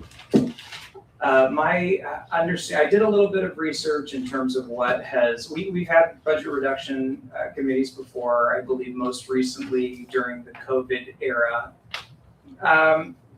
Trustee Gates, I'm not sure, you may have even been a process observer on it. I was, yes. Yes, I was on that one, actually. I believe trustee Kurt Castaneda said, here's the bus, jump under it.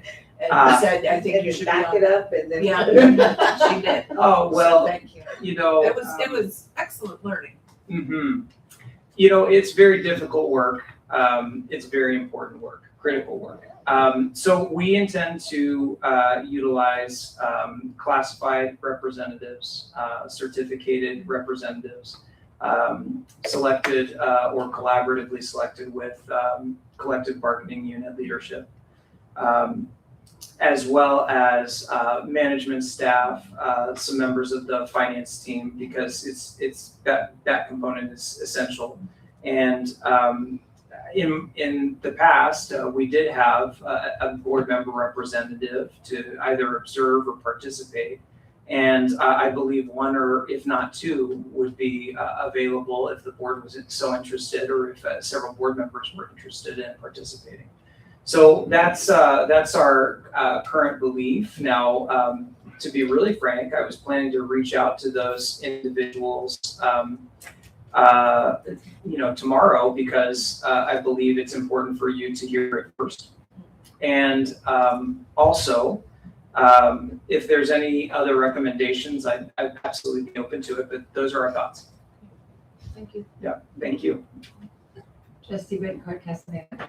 Thank you. So that was going to be my question about the committee. And thank you for your very thorough presentation. Trustee Lopez is correct that a lot of the questions that came to mind were definitely answered along the way. And thank you. And you did record time. It was very appreciated. But yes, Trustee Gates is correct. She did this during COVID as well, and so it probably was very challenging. It was during COVID, right? Yes, it was while we were still, like we were just coming out of Zoom. Okay. Distance learning. So it is, I think it is very important to probably have maybe a board member participate, so that we can be engaged with that. But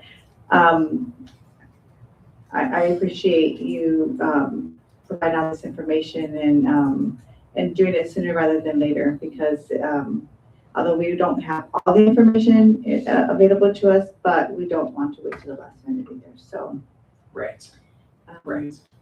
Thank you. Thank you. I also understand that you were the last person to nominate a member of the board to join that committee. So I just want to mention, maybe go 2 for 2. So maybe the last person that joined the board might want to join. I'm just kidding. Well, I know you've referenced that perhaps one person would join. I do want to be clear. I believe we have room for 2 if there are 2 individuals interested. I don't mind being that person that, since I do have the availability, maybe Lopez and I, if she has the time, I don't mind sitting with her. If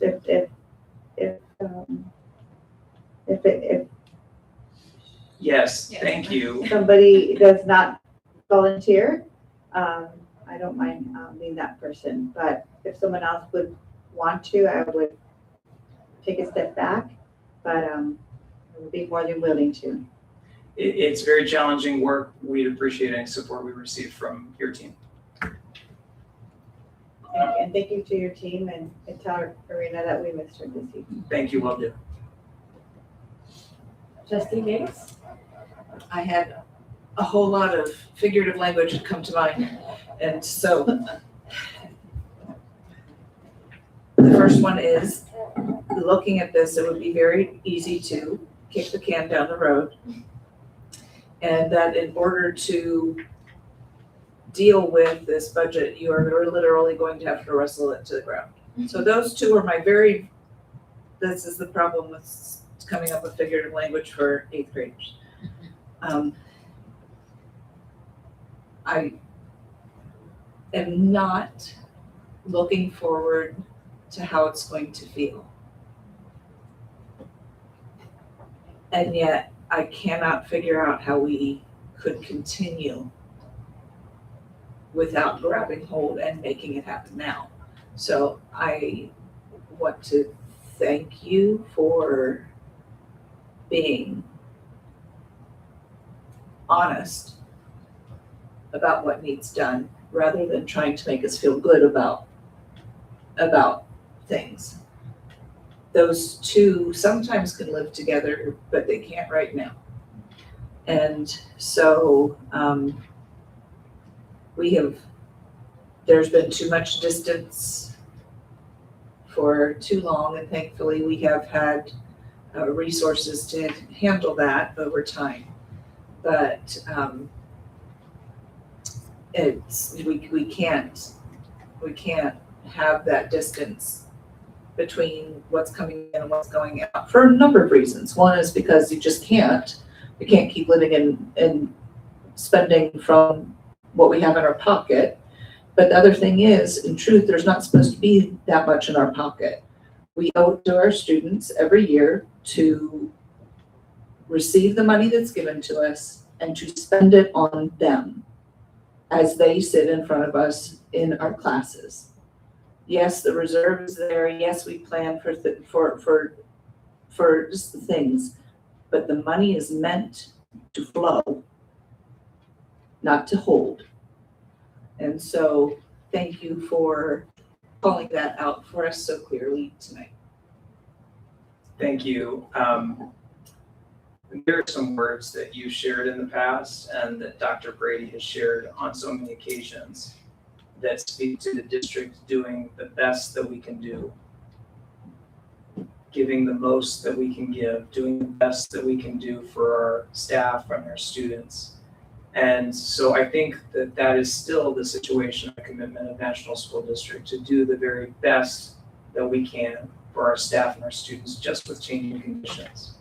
So I appreciate your comments, and I also want you to know that those comments that you've shared in the past, both of you, are things that will continue to be guiding forces. Any other questions, any other discussions? No? Thank you. Thank you. I make a motion to come up again. Make a motion? I make a motion to approve the first interim financial report. I'll second that. We have a motion by trustee Bedford Castaneda and a second by trustee Gibbs. Please vote. Ms. Gates, Yes. Ms. Lopez, Yes. Ms. D'Amico, Yes. Ms. Becerra Rodriguez, Yes. Yes. Ms. Dudley. Yes. And it passes unanimously.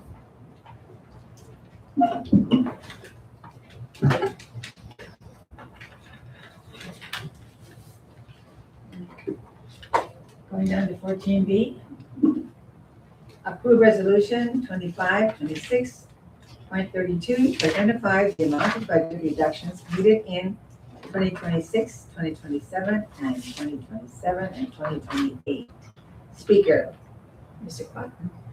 Thank you, President Avalos. So in order to remain a positive certificate, the district will implement at least $4,148,305 in ongoing expenditure reductions in 26-27, and $4,865,245 in ongoing reductions in 2027-28. This resolution becomes supplemental to the district's 25-26 first interim budget and is an important part of remaining a positive certificate. Approval of this resolution approves the district to take next steps in researching, planning, and recommending reductions to balance the budget. Thank you. Do I have a motion? So moved. Motion by trustee Gates, have a second? Second. Second by trustee Bettencourt Castaneda. Please vote. Ms. Gates, Yes. Ms. Lopez, Yes. Ms. Sarmiento, Yes. Ms. Petro Castaneda, Yes. Ms. Avalos, Yes. and it passes unanimously. Thank you. On to 14C, approve the annual developer fee report for fiscal year 2024 and 2025. Speaker, Mr. Robert Clark.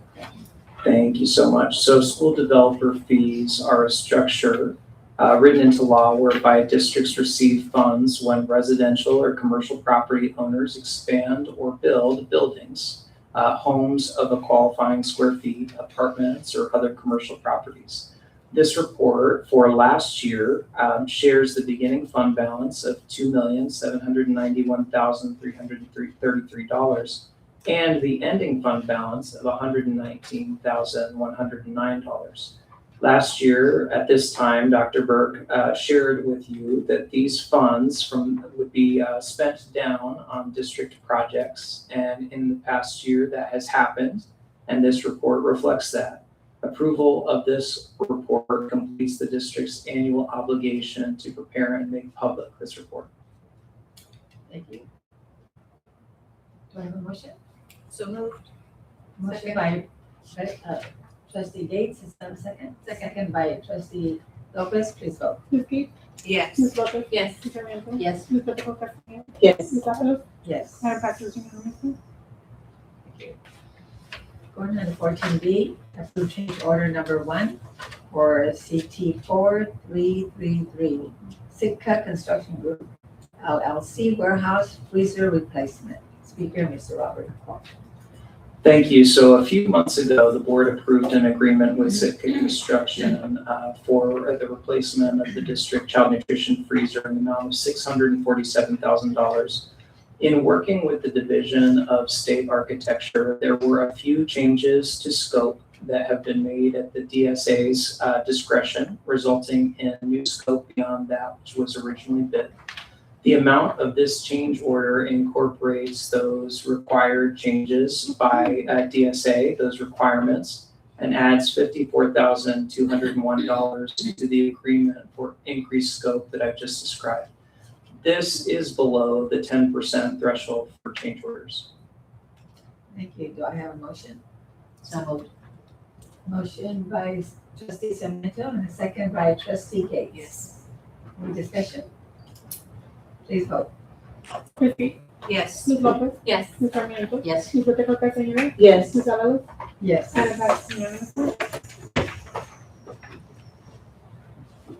Item 15, board and cabinet communications. Trustee Gates. I have a leftover. And you all approved it while I wasn't here last time. But I wanted to make sure that on this first night and our new organization, we have the governance team protocols that you all voted for. Had I been here, it would have been a resounding yes for me, but we had also talked about signing it. So I'm going to start at the bottom, if we can, and to formally sign the things that we had said we would agree to as far as our expectations for ourselves as individuals, for each other, and as a team on the board. I'm passing it your way for you to have then President Avalos. So that one thing. Thank you for tonight. Thank you, Trustee Sarmiento and Trustee Bettencourt Castaneda for taking the extra time and working through the process for the search committee. I appreciate that those were extra duties that you did on our behalf. And I wanted to make sure to thank you for that. Dr. Cochran, to you and your team, still don't envy you doing this job, this binder thing every time. It's a beast, but I appreciate the effort that you all put into it and your willingness to do that on behalf of our students. As far as the bargaining team, thank you for honoring our employees. I feel like the early tell helps them to think, gives them time to plan, gives them time to see if it's really them, and hopefully helps as well with your adjustments over the summer as the HR team looks toward what we need. Also for Dr. Cochran, as you continue to look at the budget lines, Dr. Filia, it's you have to train everybody. So I appreciate all of that. Thank you for doing that for our staff and students. Last for me, I do apologize for not being here last time. I took a spill at work and was sent straight to urgent care. Don't go straight to jail. That was basically it. Go straight to the urgent care. That was why I was not here. I apologize. But that was the Wednesday, and by the Sunday I had my second grandchild, who is absolutely phenomenally wonderful, and I'm thankful for her. So Joan and Magdalene are our next generation in the Gates household. Thank you for tonight, everybody. To you. Serious talking, I'm sorry. I don't know. To you. No, cancel. Must have said, hey, Joan. Are we ready for that? No, I'm done, thank you. Oh, okay. Somebody in No, Gates my house. phone wanted to call, I have no idea why I didn't touch it. Oh, okay. So- Trustee Lopez? Thank you. First, I want to say congrats to our Employee of the Month, Edwin Gallet. Even though you weren't here, thank you for all your work that you do for our district. And congrats to all the new TOSA for community schools for just making that transition and that jump into this role. Really excited to see how you transform our schools and our community. And welcome to our new employees, Jesus Garcia Martinez and Ana Pena Pulido. Also wanted to share that we have a full report later, but that I attended the CSBA conference last week. And it was really good to really sit in on these great things that other districts are doing. And as I was sitting there, I was like, one day one of my colleagues or our superintendent is going to present and share what we're doing. So I think that was the vision that I saw just sitting there in the audience. And we'll report on that later. Thank you also to our leadership for that delicious and festive holiday breakfast on Monday. It's really good to see everyone here, festive and just enjoying community together. Congrats to the new president and board clerk. I'm excited to see your leadership this year. And also congrats to our firm that we selected for the superintendent search. I mean, I know you for the past 30 years. I was an infant and maybe new to National City. I moved on here during the pandemic after leaving a terrible divorce, but I'm really glad that I live here and I'm part of this community. I also apologize to my colleagues for anything I insinuated. I really do want the best for our district, and I realize sitting here that the best looks distant for all of us. So I am understanding of that need for collaboration, and I'm really excited to see who our new leadership will be because they have big shoes to fill. I want to end with happy birthday to my mom. Today's her birthday. She's 60 years old. Thank you, Mom, for coming to this country and settling here to give us a better life. Happy birthday to my sister in 2 days. It's going to be her birthday in 2 days. So, and then happy birthday to Darla. Her birthday is in 11 days. She hasn't stopped reminding me that her birthday is coming up all year. And for everyone else, I hope you have a joyous holiday season and break. We'll see you next year. Thank you. Trustee Sarmiento? Yeah, I would just like to share, I received a flyer from our Southwestern College Governing Board member, Robert Moreno, who says they're having a Blessing the Block Toy Drive in partnership with Southwestern College. And that's December 13th, 12 o'clock our students and families are invited. And that's going to be at the Southwestern College location here in National City, 880 National City Boulevard. Trustee Bettencourt Castaneda. Thank you. I would also like to congratulate our employee of the month and also welcome our new employees to the NSD family. I would like to thank Executive Cabinet and Dr. Brady for the breakfast on Monday. Great job in the decorating. If you had not told me, I wouldn't have known that you did it without Dr. Brady's presence.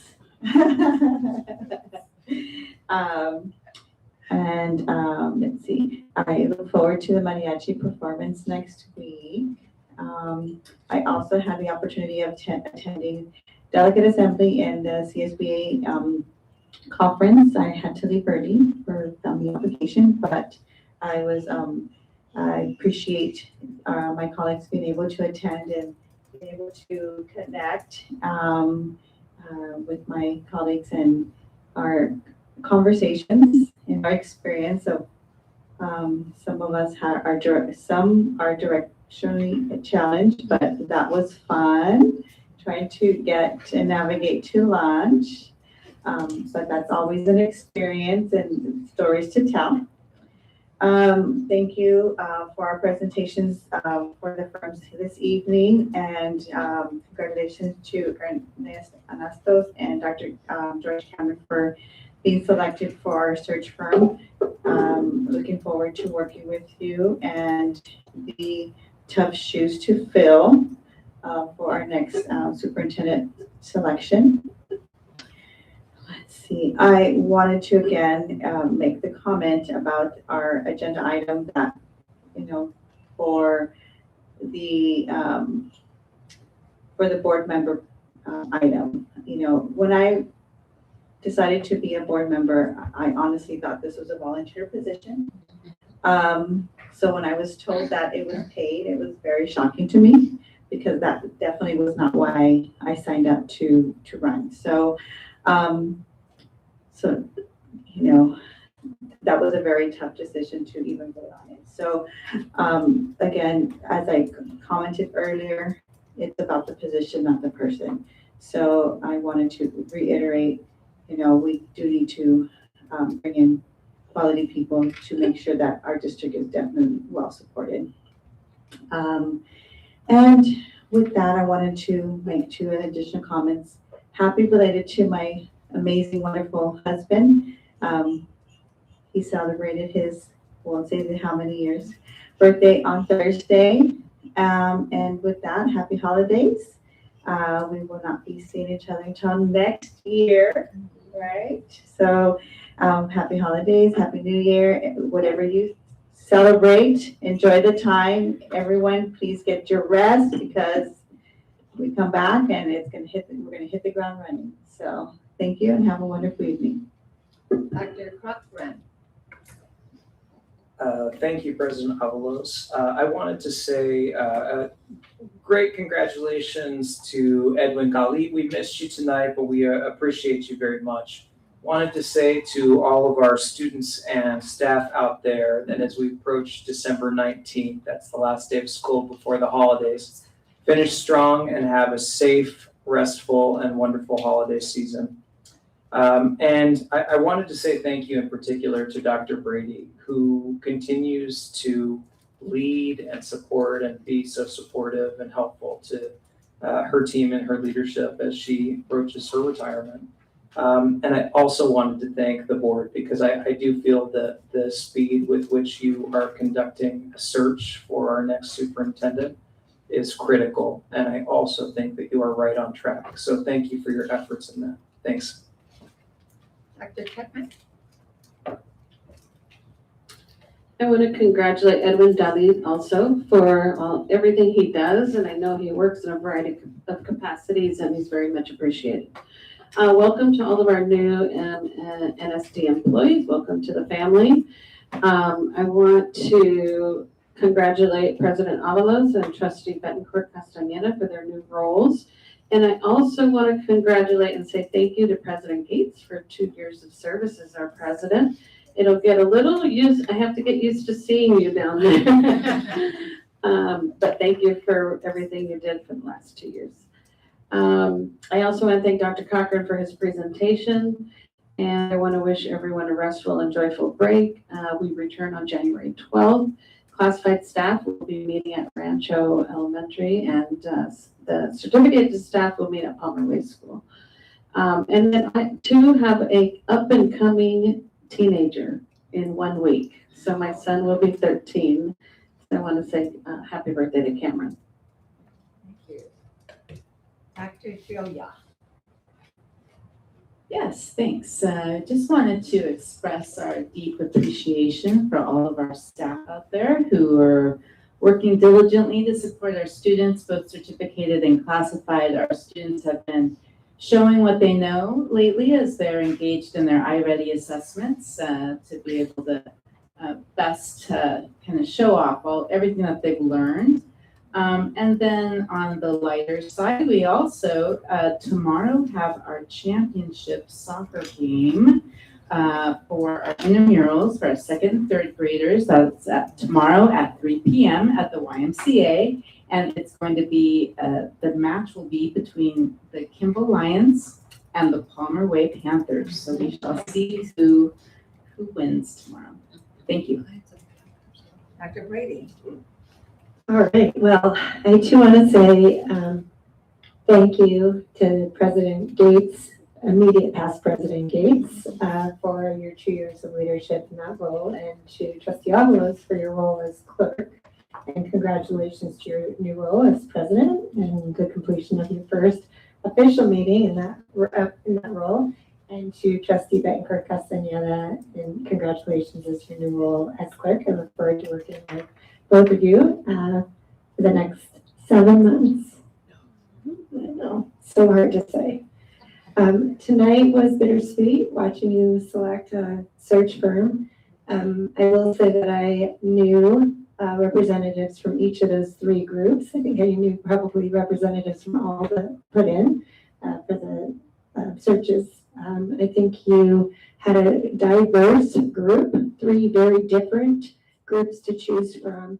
And I do believe all of them are qualified in different ways and will do a great search. I think the one you picked gets a little positive for loving National City. I know that they do love this city and they will want the best for the school district. And so feel free to push them hard. Make them work hard for you. I would like to thank Dr. Cochran for your first interim report, and congratulations on a successful first interim report. I know those are difficult messages to share, but you did it in a very comprehensive, clear way. And we know the task ahead. And thank you to Trustee Lopez and Trustee Betancourt Castañeda for volunteering to be on the Budget Reduction Task Force. It's very informative, but it's also comes with some difficult decisions to make. So thank you for stepping into that role to be part of that. I want to say congratulations to Dr. Ferris. Dr. Lynette Ferris successfully defended her dissertation today. I did tell her she wasn't allowed to watch the board meeting, but I'd be surprised if she's not. Hopefully she's out celebrating. Yes, she's done celebrating and back to work, I'm sure.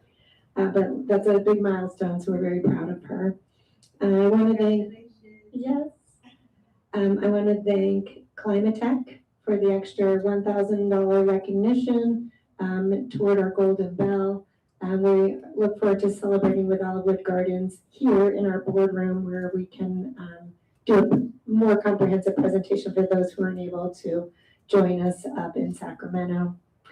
I do want to add to the list of birthdays and say happy birthday to Jocelyn, who has a birthday next week, to Dr. Cochran, who has a birthday also in December, and I'll add to the kids, to Noah Brady, who, although lives abroad, will be home for his birthday this year. So his is on the 14th. So. And just happy holidays to everyone. Hope everyone has a great break and a Happy New Year. Trustee Bettencourt Castaneda. Thank you. I wanted to also thank you, Trustee Gates, I want to say President Gates, for your dedication, your willingness to be our board president for the past 2 years. And you have been an amazing president, and thank you so much. Your leadership has been so amazing, and I've learned a lot from you. So thank you so much, and I appreciate you so much. So thank you. Immediate past. Thank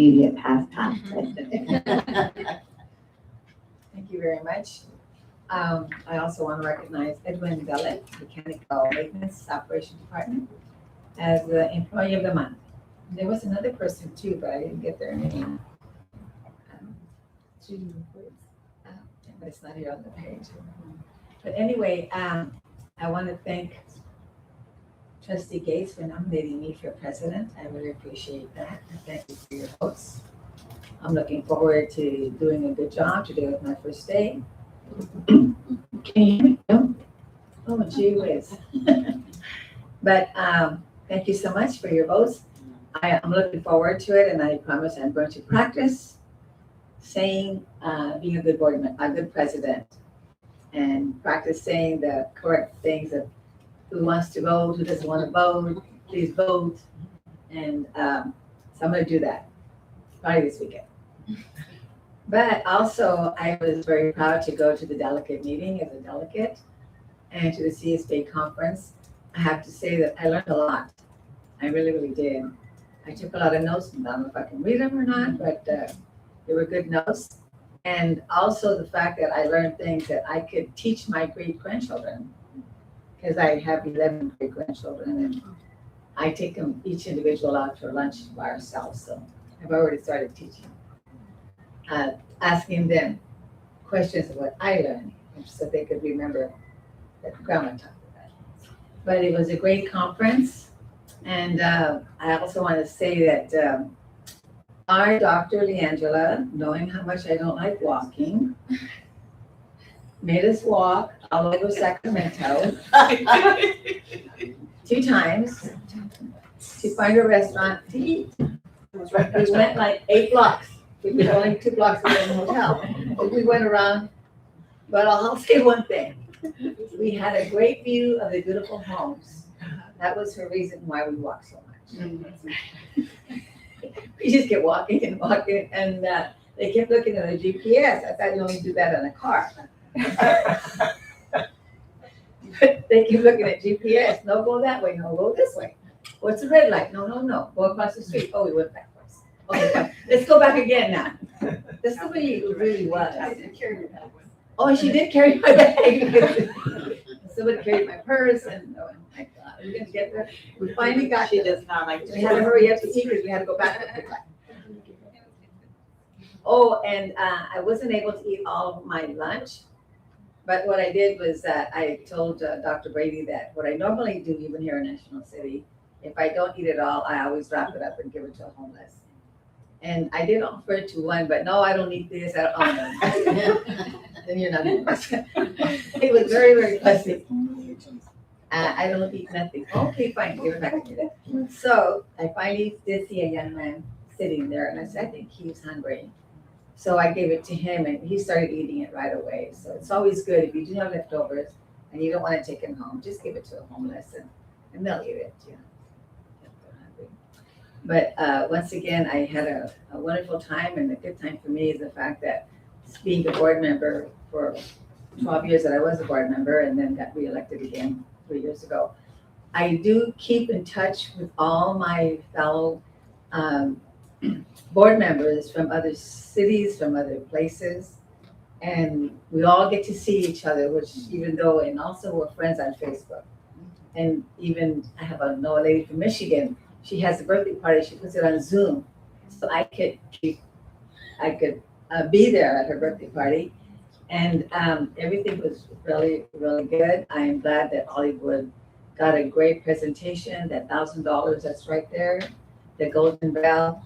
I was very proud of our district for doing that. And thank you, Dr. Brady, for keeping us all together.